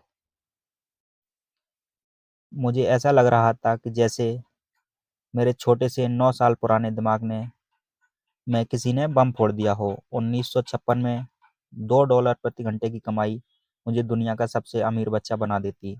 मैं इतना सारा पैसा कमाने की कल्पना भी नहीं कर सकता था। मैं ही कहना चाहता था कि मैं सौदा पक्का करना चाहता था। मुझे नई साइकिल दिख रही थी, नए बेसबॉल के ग्लव्स दिख रहे थे। मेरे पास कड़क नोट देख मेरे दोस्तों की जलन और तारीफ भी मुझे साफ दिख रही थी। सबसे बड़ी बात तो यह थी कि जिमी और उसके अमीर दोस्त मुझे फिर कभी गरीब नहीं कह सकते थे। परंतु किसी वजह से मैं खामोश खड़ा रहा। हो सकता है कि मेरे दिमाग में गर्मी बढ़ जाने के कारण उसका फ्यूज उड़ गया हो, परंतु मन ही मन मैं $2 प्रति घंटे का ऑफर मानने के लिए बेताब था। आइसक्रीम पिघल चुकी थी और मेरे हाथ पर बह रही थी। आइसक्रीम की डंडी खाली थी। इसके नीचे वाला वेनिला चॉकलेट के टुकड़े थे, जिसके मज़े चींटियां ले रही थीं। अमीर डैडी हम दोनों बच्चों की ओर देख रहे थे, जो आंखें फाड़कर और खाली दिमाग से उन्हें घूर रहे थे। उन्हें मालूम था कि वे हमारी परीक्षा ले रहे हैं, और वे यह भी जानते थे कि हमारे दिल का एक कोना उस ऑफर को मानने के लिए बेताब हो रहा होगा। वह जानते थे कि हर व्यक्ति की आत्मा का एक हिस्सा कमज़ोर और ज़रूरतमंद होता है, जिसे खरीदा जा सकता है, और वे ये भी जानते थे कि हर व्यक्ति की आत्मा का एक हिस्सा मजबूत और दृढ़ निश्चयी होता है, जिसे कभी नहीं खरीदा जा सकता। असली सवाल यह था कि इनमें से कौन सा हिस्सा ज़्यादा ताकतवर है। उन्होंने अपनी ज़िंदगी में हज़ारों लोगों की परीक्षा ली थी। जब वे नौकरी मांगने के लिए आए लोगों का इंटरव्यू लेते थे, तो वे हर बार आत्माओं की परीक्षा लेते थे। अच्छा, $5 प्रति घंटे। अचानक मेरे अंदर शांति छा गई। कुछ था जो बदल गया था। ऑफर बहुत ही बड़ा था और मूर्खतापूर्ण लग रहा था। 1956 में गिने चुने वयस्कों को $5 प्रति घंटे से ज़्यादा मिलता होगा। लालच खत्म हो गया था और इसकी वजह शांति हो गई थी। धीमे से मैंने अपने बाईं तरफ खड़े माइक की तरफ मुड़ा। उसने भी मेरी तरफ देखा। मेरी आत्मा का जो हिस्सा कमज़ोर और ज़रूरतमंद था, वह खामोश हो चुका था। मेरा वह हिस्सा जिसे खरीदा नहीं जा सकता था, वह आगे आ चुका था। मेरे दिमाग और आत्मा में पैसे को लेकर हुए इस युद्ध में शांति और विश्वास जीत चुके थे। मैं जानता था कि माइक भी उसी बिंदु पर पहुंच चुका होगा। अच्छा, अमीर डैडी ने धीमे से कहा, ज़्यादातर लोगों की एक कीमत होती है, और उनकी कीमत इसलिए होती है क्योंकि हम सभी में दो भावनाएं होती हैं, डर और लालच। पहले तो पैसे के बिना रहने के डर से हमें कड़ी मेहनत करने की प्रेरणा मिलती है। इसके बाद जब तन हमें तनख्वाह मिलती है तो हमें लालच या इच्छा की भावना जाग जाती है। पैसा होने पर हम उन बढ़िया चीज़ों के बारे में सोचने पर मजबूर हो जाते हैं जो उस पैसे से खरीदी जा सकती हैं। इस तरह हमारी ज़िंदगी का एक पैटर्न बन जाता है। किस तरह का पैटर्न? मैंने पूछा। सुबह जागने, काम पर जाने, खर्च करने, सुबह जागने, काम पर जाने, खर्च करने। लोगों की ज़िंदगी हमेशा डर और लालच में इन्हीं दो भावनाओं से चलती रहती है।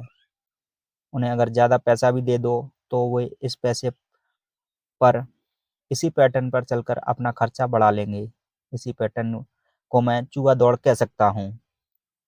क्या कोई दूसरा रास्ता भी है? माइक ने पूछा। हाँ, अमीर डैडी ने धीमे से कहा, परंतु इसे बहुत कम लोग खोज पाते हैं। और वह रास्ता क्या है? माइक ने पूछा। उसी रास्ते को तो तुम लोग काम करते हुए और मेरे साथ सीखते हुए खोजने में लगे हुए हो। मैं ये उम्मीद करता हूँ, इसी कारण मैंने तुम्हें पैसे देना बंद कर दिया है। इस बारे में कोई संकेत तो दीजिए, माइक ने कहा।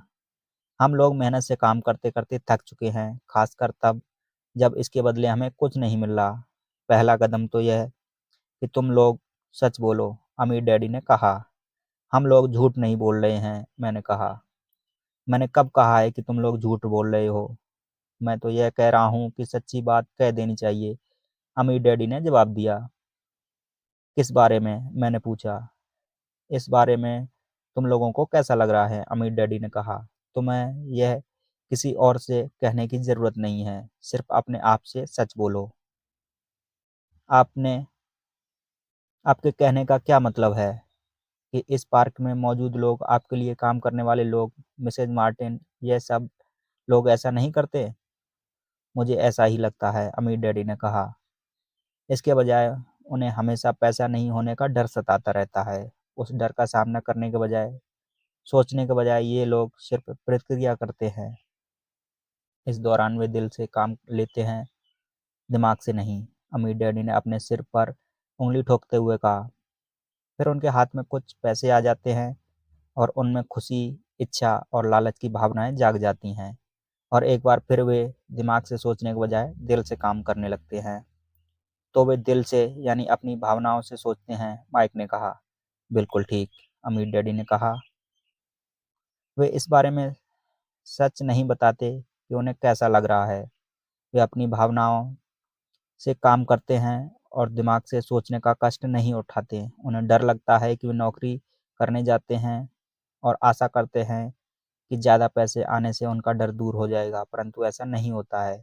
वही पुराना डर उन्हें फिर से सताने लगता है। वे फिर से नौकरी करने जाते हैं और फिर आशा करते हैं कि पैसा उनके डर को कम कर देगा, परंतु ऐसा नहीं होता है।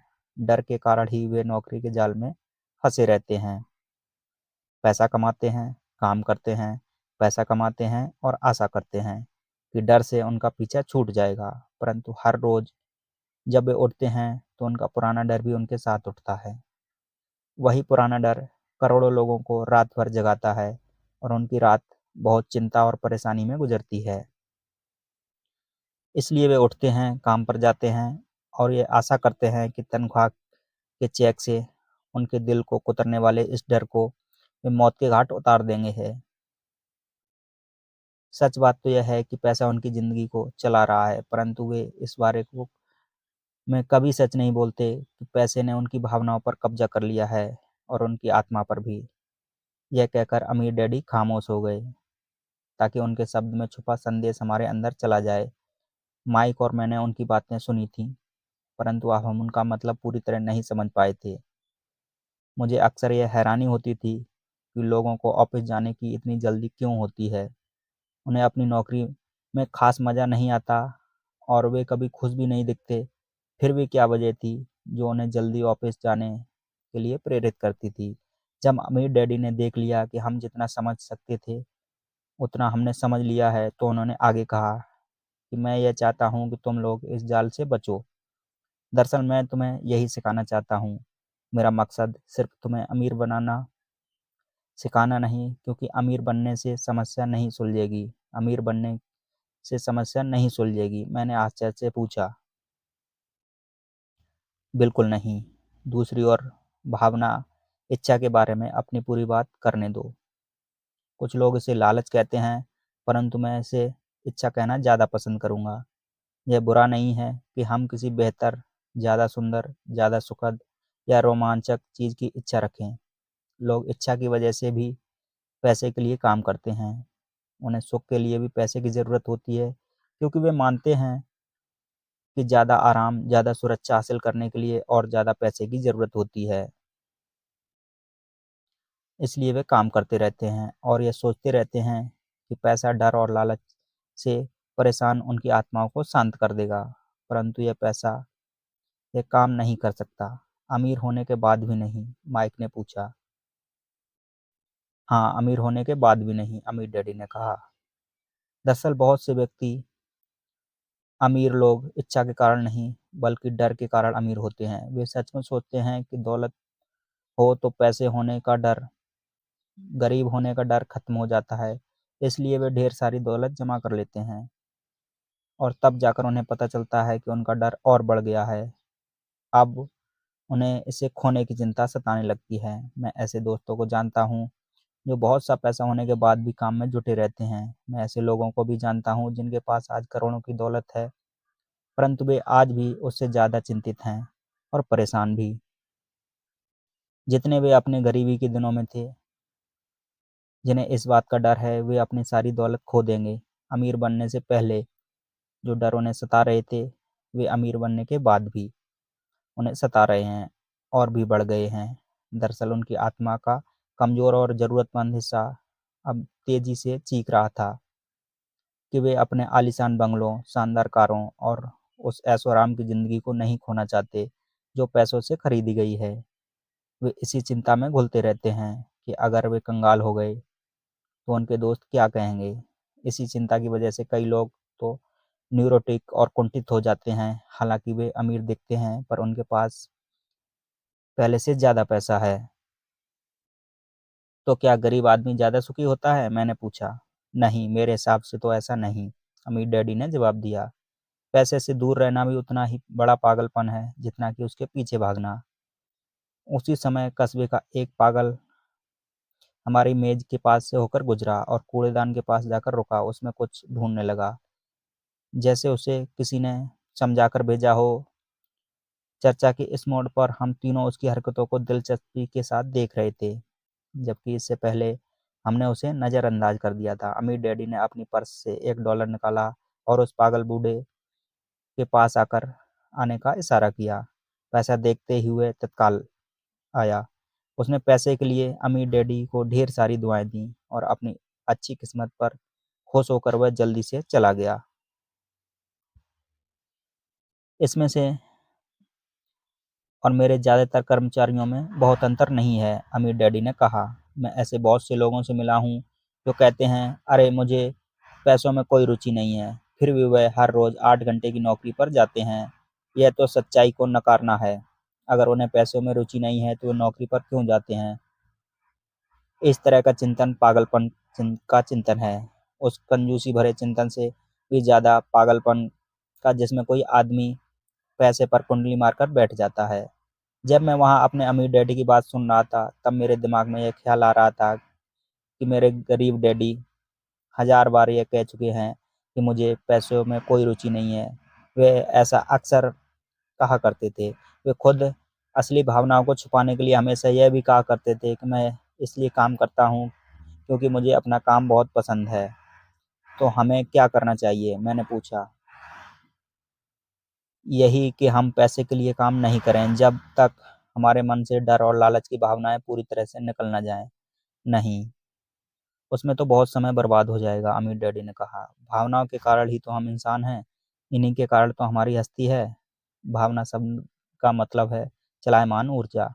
अपनी भावनाओं के बारे में ईमानदार रहो और अपने दिमाग और भावनाओं का इस्तेमाल अपने समर्थन में करो, ना कि अपने विरोध में। आहा, माइक ने कहा। अगर तुम्हें मेरी बात समझ में नहीं आई हो तो इसके बारे में चिंता मत करो। आगे आने वाले सालों में तुम्हें इसका मतलब समझ में आ जाएगा। अपनी भावनाओं पर प्रतिक्रिया करने के बजाय उनका विश्लेषण करने की कोशिश करो। ज़्यादातर लोग यह नहीं जानते कि अपने दिमाग में सोचने के बजाय अपने दिल की भावनाओं से सोचते हैं। आपकी भावनाएं तो आपकी रहेंगी ही, परंतु आपको अपने दिमाग से सोचना भी आना चाहिए, क्योंकि दिमाग को सोचने के लिए ही बनाया गया है। क्या आप मुझे इसका कोई उदाहरण दे सकते हैं? मैंने पूछा। क्यों नहीं, अमीर डैडी ने जवाब दिया। जब कोई आदमी कहता है कि मुझे नौकरी खोजने की ज़रूरत है, तो इस बात की बहुत संभावना होती है कि उसकी भावनाएं फैसला कर रही हैं। इस विचार का असली कारण यह है कि पैसा ना होने का डर। परंतु अपनी ज़िंदगी चलाने के लिए लोगों को पैसे की ज़रूरत तो पड़ती है, मैंने कहा। बिल्कुल पड़ती है, अमीर डैडी मुस्कुराए। मैं सिर्फ यह कह रहा हूँ कि उनके डर का कारण उनके मन में यह विचार आता है। मैं समझ नहीं पाया, माइक ने कहा। अमीर डैडी ने कहा, अगर आपके मन में पैसे की कमी का डर जाग जाए, तो तत्काल नौकरी ढूंढने के लिए दौड़ मत लगाइए, ताकि कुछ रुपयों के सहारे उस डर को मार दिया जाए। और इसके बजाय आप खुद से यह सवाल पूछिए कि क्या लंबे समय में इस डर का सबसे बढ़िया इलाज नौकरी है? मेरे ख्याल से इसका जवाब नहीं होता, खासकर जब आप किसी आदमी की पूरी जिंदगी को देखते हैं। नौकरी दीर्घकालीन समस्या का अल्पकालीन समाधान है। परंतु मेरे डैडी हमेशा कहते हैं कि स्कूल में पढ़ो, अच्छे नंबर लाओ, ताकि तुम्हें एक सुरक्षित और अच्छी नौकरी मिल सके। मैंने हड़बड़ी में बोल दिया। हाँ, मैं समझ सकता हूँ कि वे ऐसा क्यों कहते हैं, अमीर डैडी ने मुस्कुराकर कहा। ज़्यादातर लोग ऐसी ही सलाह देते हैं और ज़्यादातर लोगों के लिए ये एक अच्छा विचार होता है, परंतु लोगों की इस सलाह के पीछे भी डर छुपा होता है। आपका यह मतलब है कि मेरे डैडी ऐसा इसलिए कहते हैं क्योंकि वे डरे हुए हैं? हाँ, अमीर डैडी ने कहा। वे घबराए नहीं कि शायद तुम पैसा नहीं कमा पाओगे और समाज में फिट नहीं हो पाओगे। मुझे गलत मत समझना। वे तुम्हें प्यार करते हैं और तुम्हारा भला चाहते हैं, और मैं सोचता हूँ कि उनका डर भी सही है। शिक्षा और नौकरी महत्वपूर्ण है, परंतु इससे डर का इलाज नहीं होगा। वही डर जो उन्हें सुबह-सुबह उठकर कुछ रुपए कमाने के लिए प्रेरित करता है, उसी डर के कारण वे तुम्हारे स्कूल जाने पर इतना जोर देते हैं। तो आपकी सलाह क्या है? मैंने पूछा। मैं चाहता हूँ कि तुम्हें पैसे की ताकत पर काबू पाना सिखाऊँ। पैसे का डर तुम्हारे दिमाग से निकल जाना चाहिए, और यह स्कूल में नहीं सिखाया जाता। अगर तुम इसे नहीं सीखोगे, तो तुम पैसे के गुलाम बनकर रह जाओगे। अब उनकी बातें मेरी समझ में आ रही थीं। वे हमारे विचारों को ज़्यादा व्यापक बनाना चाहते थे। वे चाहते थे कि मिसेज मार्टिन नहीं देख सकती थीं, उनके कर्मचारी नहीं देख सकते थे, या मेरे डैडी तक नहीं देख सकते थे। वह देखने की योग्यता हम में आ जाए। उन्हें उन्होंने जो उदाहरण दिए थे, वे उस समय कठोर ज़रूर लग रहे थे, लेकिन मैं उन्हें कभी नहीं भूला। मेरा नज़रिया उस दिन बहुत बड़ा हो गया। अब मैं उस जाल को देख सकता था जो ज़्यादातर लोगों के सामने बिछा होता है। देखो, आखिरकार हम सभी लोग कर्मचारी हैं, हम केवल अलग-अलग स्तरों पर काम करते हैं, अमीर डैडी ने कहा। मैं तुम लोगों को बस यही चाहता हूँ कि तुम लोग इस जाल से बचे रहो। डर और लालच, इन दो फंदों से बनने वाले जाल का इनसे इस्तेमाल अपने समर्थन में करो, अपने विरोध में नहीं। मैं तुम लोगों को यही सिखाना चाहता हूँ कि तुम लोगों को यह नहीं सीखना सिखाना चाहता कि ढेर सारा पैसा कैसे इकट्ठा कर लिया जाए। उससे डर या लालच को जीता नहीं जा सकता। अगर तुम्हें डर और लालच पर काबू पाना है, तो तुम चाहे कितने भी अमीर बन जाओ, असलियत तुम एक बड़ी तनख्वाह पाने वाले गुलाम ही रहोगे। तो हम किस तरह इस जाल से बच सकते हैं? मैंने पूछा। गरीबी या पैसे की तंगी का खास कारण डर और अज्ञान होता है, ना कि अर्थव्यवस्था या सरकार या अमीर लोग। यह खुद का ओढ़ा हुआ डर या अज्ञान होता है जो लोगों को इस जाल में फंसाए रखता है। इसलिए तुम बच्चों को स्कूल जाना चाहिए और अपने कॉलेज की पढ़ाई पूरी करनी चाहिए। मैं तुम लोगों को यह ज़रूर सिखाऊंगा कि इस जाल से कैसे बचा जा सकता है। पहेली के टुकड़े अब सामने आ चुके थे। मेरे पढ़े-लिखे डैडी के पास बड़ी डिग्रियां थीं और एक बढ़िया करियर भी, परंतु स्कूल में उन्हें यह कभी नहीं सिखाया गया था कि धन या अपने डर को किस तरह काबू में रखा जाए। मैं अब समझ चुका था कि मैं अपने दोनों डैडियों को अलग-अलग परंतु महत्वपूर्ण बातें सीख सकता हूँ। तो आप पैसा ना होने के डर के बारे में बात कर रहे थे। पैसे की इच्छा किस तरह हमारी सोच पर असर डालती है? माइक ने पूछा। तुम्हें तब कैसा महसूस हुआ था जब मैंने तुम्हारी तनख्वाह बढ़ाने का लालच दिया था? क्या तुमने यह देखा था कि तुम्हारी इच्छाएं किस तरह बढ़ रही थीं? हमने अपना सिर हिलाकर हामी भरी, पर तुमने अपनी भावनाओं के सामने हार नहीं मानी और इस कारण तुम लोगों ने जल्दबाजी में काम नहीं लिया। इससे तुम्हें सोचने का वक्त मिल गया और यह सबसे महत्वपूर्ण है। हम में हमेशा डर और लालच की भावनाएं रहेंगी। इसी क्षण से तुम लोगों के लिए यह सबसे महत्वपूर्ण है कि तुम इन भावनाओं का इस्तेमाल अपने समर्थन में करो और लंबे समय तक ऐसा करो। अपनी भावनाओं को अपने दिमाग पर हावी मत होने दो और इस तरह अपने विचारों को दूषित मत होने दो। ज़्यादातर लोग डर और लालच का इस्तेमाल खुद के विरोध में करते हैं। यह अज्ञान की शुरुआत होती है। डर और इच्छा की भावनाओं के कारण ज़्यादातर लोग तनख्वाह के चेक, तनख्वाह में बढ़ोतरी और नौकरी की सुरक्षा के पीछे भागते-भागते अपनी पूरी ज़िंदगी निकाल देते हैं। असल में वे ये सोचते ही नहीं कि भावनाओं के आधार पर बने हुए ये विचार उन्हें किस तरफ ले जा रहे हैं। यह तो वही बात हो गई जिसमें गाड़ी खींचने वाले गधे के सामने उसका मालिक गाजर लटकाए रखता है, जो उसकी नाक के ठीक सामने होती है। गधे के मालिक जहाँ जाना चाहता है वहाँ जाता है, परंतु गधा तो लालच के कारण भाग रहा है। कल गधे के लिए दूसरी गाजर आ जाएगी और गधा उसका पीछा करने लगेगा। आपके कहने का मतलब है कि जिस समय मैंने एक बेसबॉल, ग्लव्स, कैंडी और खिलौने के बारे में सपने देखना शुरू किया, उसी समय मेरी ये हालत उस गधे की तरह हो गई थी जो गाजर के पीछे भागता है? माइक ने पूछा। हाँ, और उम्र के साथ साथ तुम्हारे खिलौने भी ज़्यादा महंगे होते चले जाएंगे। अपने दोस्तों पर रौब झाड़ने के लिए एक नई कार, एक नाव, एक आलीशान घर, अमीर डैडी ने मुस्कुराकर कहा। डर आपको दरवाजे से बाहर धक्का देता है, इच्छा आपको अंदर बुलाती है, आपको चट्टानों की तरफ ललचाती है। यही जाल है। तो इसकी क्या काट है? माइक ने पूछा। डर और इच्छा अज्ञान की वजह से बढ़ते हैं, इसलिए अमीर लोगों के पास जितना ज़्यादा पैसा होता है, उनका डर भी उतना ही ज़्यादा बड़ा होता है। धन ही गाजर है, भ्रम है। अगर गधा पूरी तरह तस्वीर देख सकता, तो शायद वह गाजर का पीछा करना अपने फैसले पर दोबारा सोचता। अमीर डैडी ने आगे यह समझाया कि आदमी की जिंदगी अज्ञान और ज्ञान के बीच में होने वाला संघर्ष है। उन्होंने बताया कि एक बार कोई आदमी खुद के बारे में ज्ञान की खोज करना बंद कर देता है, तो उसकी जिंदगी में अज्ञान घुस जाता है। यह संघर्ष हर पल होता है, इसलिए हमें यह फैसला करना चाहिए, यह सीखना चाहिए कि अपने दिमाग को खुला रखा जाए या इसे बंद कर लिया जाए। देखो, स्कूल बहुत ज़्यादा महत्वपूर्ण है। आप स्कूल इसलिए जाते हैं ताकि आप वहाँ कोई कला, व्यवसाय सीख सकें और इस तरह आप अपने समाज में योगदान दे सकें। हर समाज में शिक्षकों, डॉक्टरों, मैकेनिकों, कलाकारों, रसोइयों, व्यावसायिक लोगों, पुलिस अफसरों, दमकल कर्मियों और सिपाहियों की ज़रूरत होती है। उन्हें स्कूल यह सब सिखाते हैं ताकि हमारा समाज विकसित हो सके और हमारी संस्कृति समृद्ध हो सके। अमीर डैडी ने कहा। दुर्भाग्य से कई लोगों के लिए स्कूल शिक्षा का अंत होता है, शुरुआत नहीं। एक लंबी खामोशी छाई रही। अमीर डैडी मुस्कुरा रहे थे। उस दिन उन्होंने जो कहा था वह मैं पूरी तरह से समझ नहीं पाया, परंतु ज़्यादातर महान शिक्षकों के शब्द सालों तक हमें सिखाते रहते हैं। उनके शब्द इस तरह से आज भी मेरे साथ हैं।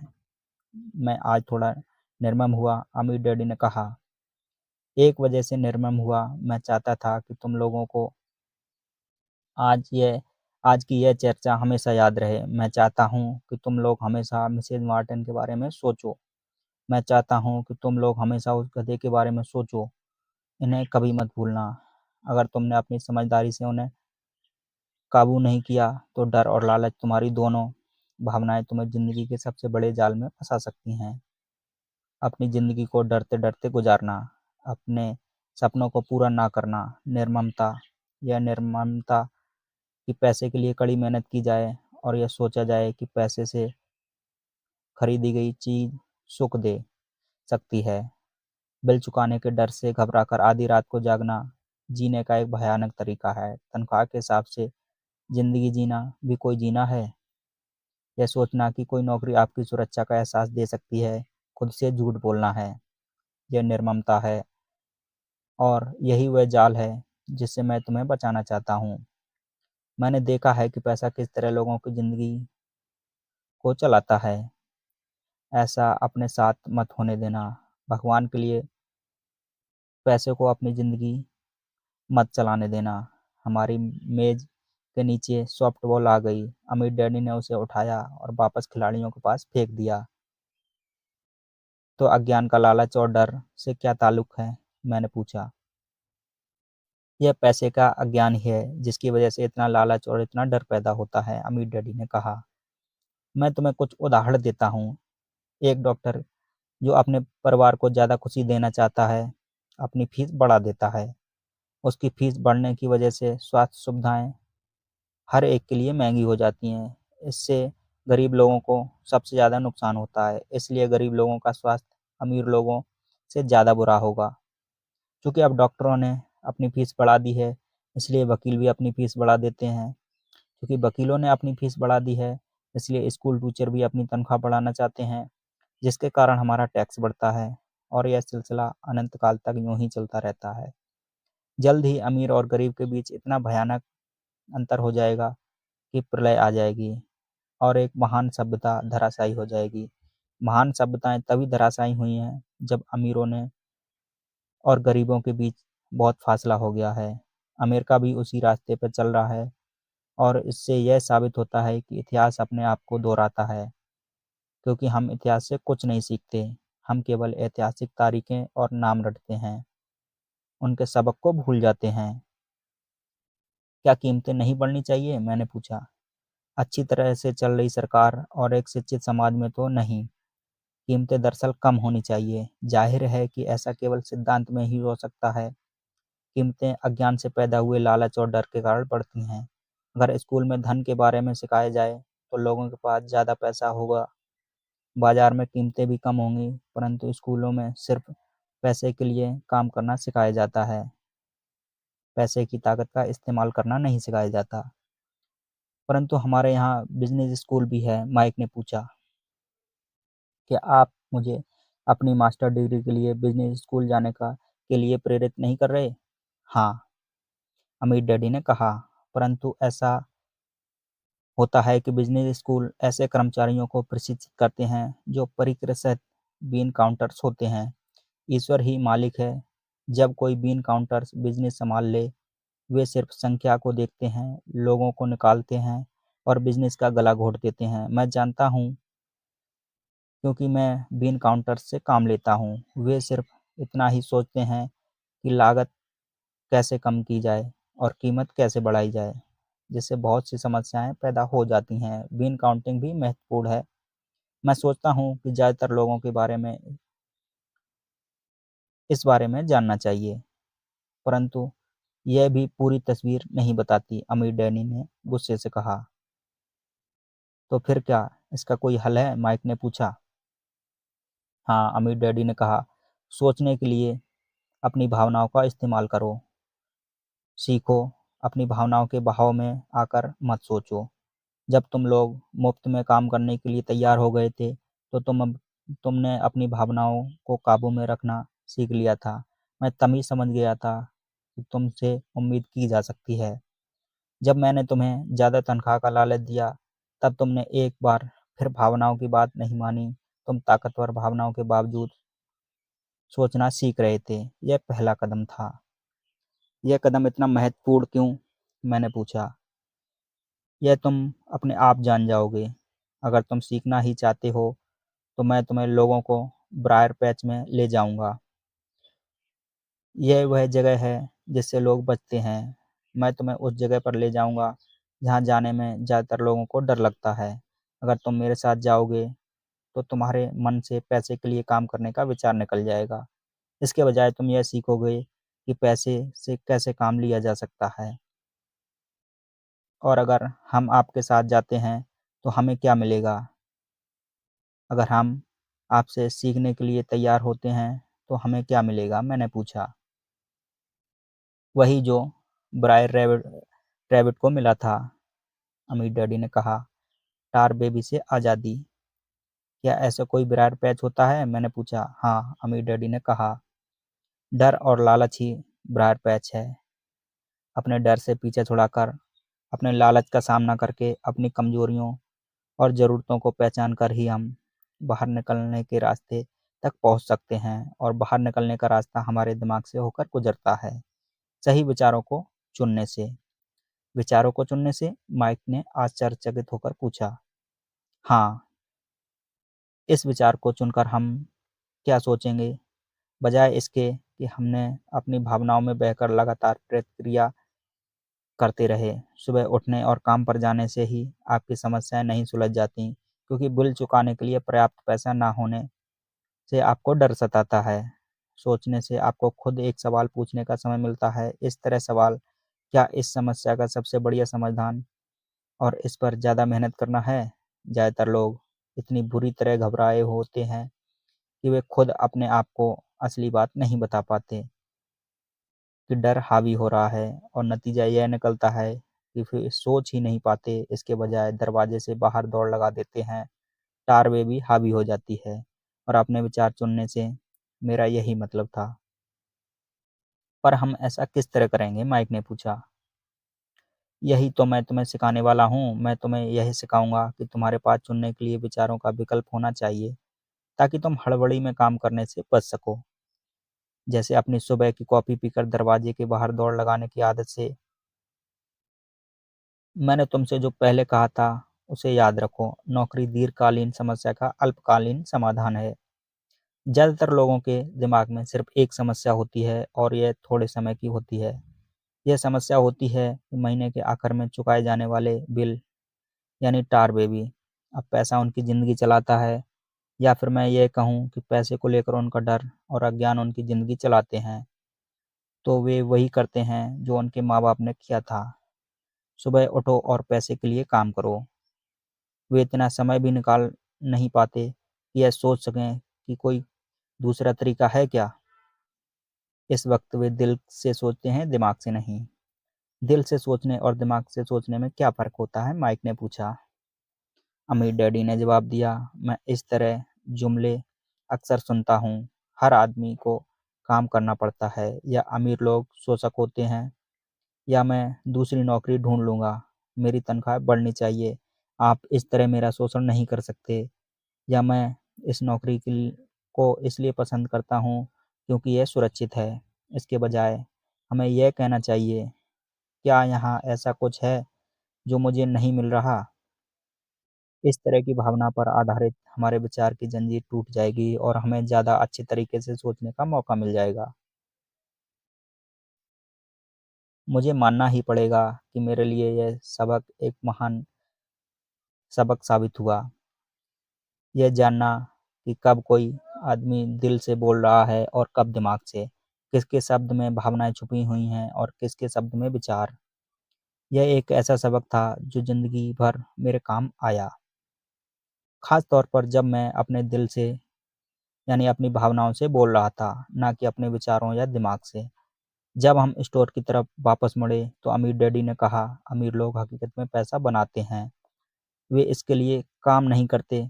उन्होंने यह भी बताया कि 5 सेंट के शीशे के सिक्के ढालते समय जब माइक और मैं यह सोच रहे थे कि हम पैसा बना रहे थे, तो हमारे विचार उसी रास्ते पर चल रहे थे जिस पर अमीर लोग चलते हैं। दिक्कत सिर्फ इतनी थी कि हमारे लिए ऐसा करना गैर कानूनी था।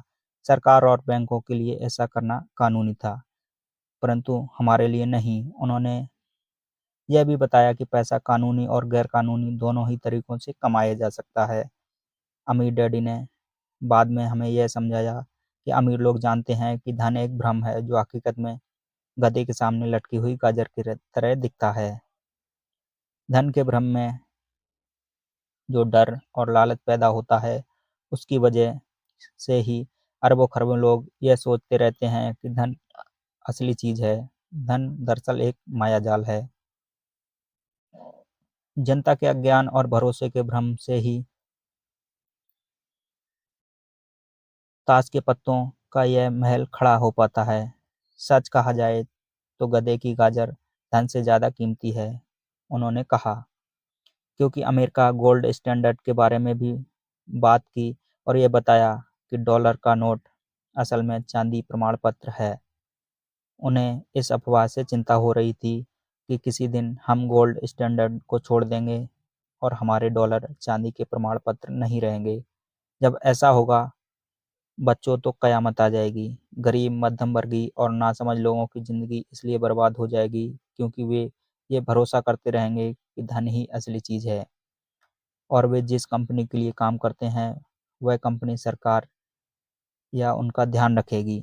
उनकी बातें उस दिन हमारे समझ में नहीं आ रही थीं, परंतु सालों बाद जाकर मुझे यह समझ में आया कि यह सबसे बड़े पते की बात थी।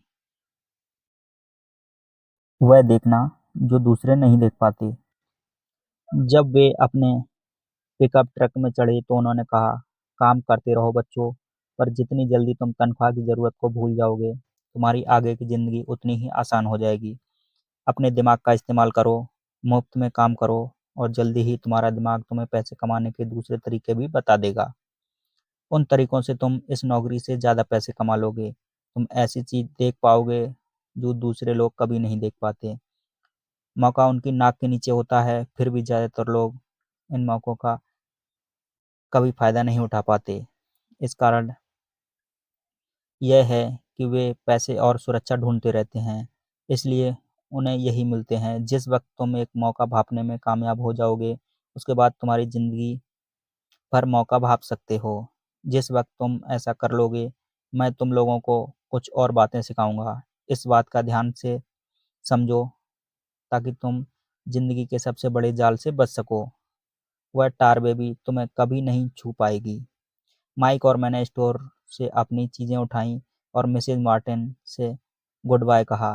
हम वापस पार्क गए, उसी पिकनिक बेंच पर बैठे और वहाँ घंटों तक सोचते रहे और बातें करते रहे। हमने अगला हफ्ता स्कूल में इसी बारे में सोचते और बातें करते हुए बिताया। 2 सप्ताह तक हम लोग सोचते रहे, बातें करते रहे और मुफ्त में काम करते रहे। दूसरे शनिवार के आखिर में मिसेज मार्टिन ने दोबारा गुड बाय कर रहा था और कॉमिक बुक स्टैंड को ललचाई नज़रों से देख रहा था। हर शनिवार 30 सेंट ना मिलने से मैं सबसे दुखद यह बात थी कि मेरे पास कॉमिक्स खरीदने के लिए बिल्कुल भी पैसे नहीं होते थे। अचानक जब मिसेज मार्टिन मुझे और माइक को गुड बाय कर रही थीं, मैंने उन्हें एक ऐसा काम करते देखा जो इससे पहले कभी नहीं देखा था। मेरा मतलब है, मैंने इससे पहले उन्हें ऐसा करते नहीं देखा था, पर उस पर ध्यान नहीं दिया जाता था। मिसेज मॉर्टन ने एक कॉमिक्स के पहले पेज का आधा काटा और उसे संभालकर अपने पास रख लिया। बाकी की पुस्तक को उन्होंने एक बड़े कीबोर्ड के डिब्बे में डाल दिया। जब मैंने उनसे पूछा कि इन कॉमिक्स का वो क्या करती हैं, तो उन्होंने कहा, मैं उन्हें फेंक देती हूँ। जब वह नई कॉमिक्स लाता है, तो मैं उस पर आधे कवर क्रेडिट के लिए कॉमिक बुक डिस्ट्रीब्यूटर को दे देती हूँ। वह 1 घंटे में ही आने वाला है।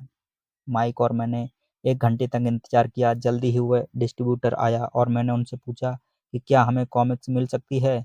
इस पर उसने जवाब दिया, आपको मिल सकती है अगर आप स्टोर में काम करते हैं और अगर आप यह वादा करें कि आप उन्हें दोबारा नहीं बेचेंगे। हमारी पार्टनरशिप एक बार फिर कायम हो गई। माइक ने मम्मी ने बेसमेंट में हमें एक खाली कमरा दे दिया जो उनके किसी काम का नहीं था। हमने उसकी सफाई की और उसमें सैकड़ों कॉमिक्स जमा कर लीं। जल्दी ही हमारी कॉमिक्स लाइब्रेरी लोगों के लिए खोल दी गई। माइक की छोटी बहन को पढ़ने का बहुत शौक था, इसलिए हमने उसको अपना लाइब्रेरियन बना दिया। लाइब्रेरी में आने और कॉमिक्स पढ़ने के लिए वह हर बच्चे से 10 सेंट लेती थी। स्कूल खत्म होने के बाद हर दोपहर 2:30 से 4:30 तक लाइब्रेरी खुली रहती थी। पड़ोस के बहुत से बच्चे इसके ग्राहक बन गए थे और वे जितनी कॉमिक्स पढ़ना चाहते थे 2 घंटे में पढ़ सकते थे। यह उनके लिए बहुत बढ़िया सौदा था क्योंकि एक कॉमिक्स की कीमत 10 सेंट होती थी और 2 घंटे में वे 5-6 कॉमिक्स पढ़ लेते थे। माइक की बहन लौटते समय बच्चों की तलाशी लेती थी। वह यह देख लेती थी कि वे अपने कपड़ों में कॉमिक्स छुपाकर तो नहीं ले जा रहे। वह इस बात का रिकॉर्ड भी रखती थी कि हर रोज कितने बच्चे आए, उनका नाम क्या था और उनके सुझाव क्या थे। माइक और मुझे 3 महीने तक हर हफ्ते $9.5 का औसत लाभ हुआ।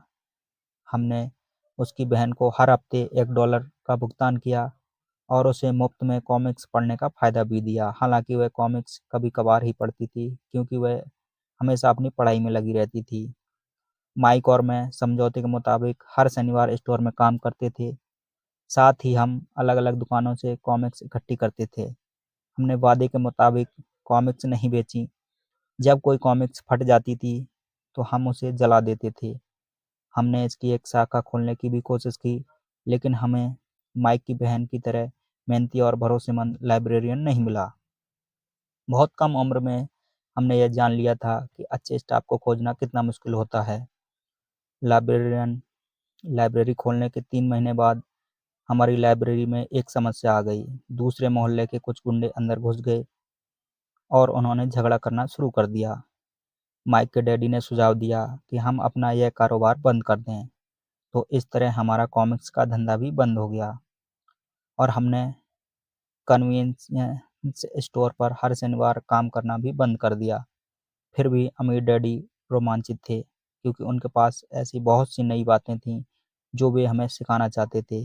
वे खुश थे क्योंकि हमने उनके पहले सबक को इतनी अच्छी तरह से सीख लिया था। हमने यह भी सीख लिया था कि पैसे से अपने लिए कैसे काम करवाया जाता है। स्टोर में नौकरी के बदले में पैसा नहीं मिलता था, इसलिए हमने मजबूरन अपनी कल्पना शक्ति पर जोर डालना जारी रखा, ताकि हम पैसा कमाने का कोई दूसरा तरीका ढूंढ सकें। कॉमिक्स लाइब्रेरी हमारा अपना व्यवसाय था। हमारा धन हमारे काबू में था और हम किसी मालिक के मोहताज नहीं थे। इसमें सबसे अच्छी बात यह थी कि हमारे व्यवसाय में हमें तब भी पैसा मिलता था जब हम वहाँ स्वयं मौजूद नहीं होते थे। उस समय हम पैसे के लिए काम नहीं करते थे, बल्कि हमारा पैसा हमारे लिए काम करता था। ज़्यादा तनख्वाह देने के कारण अमीर डैडी ने हमें इतनी बढ़िया नसीहत दे दी थी। धन्यवाद।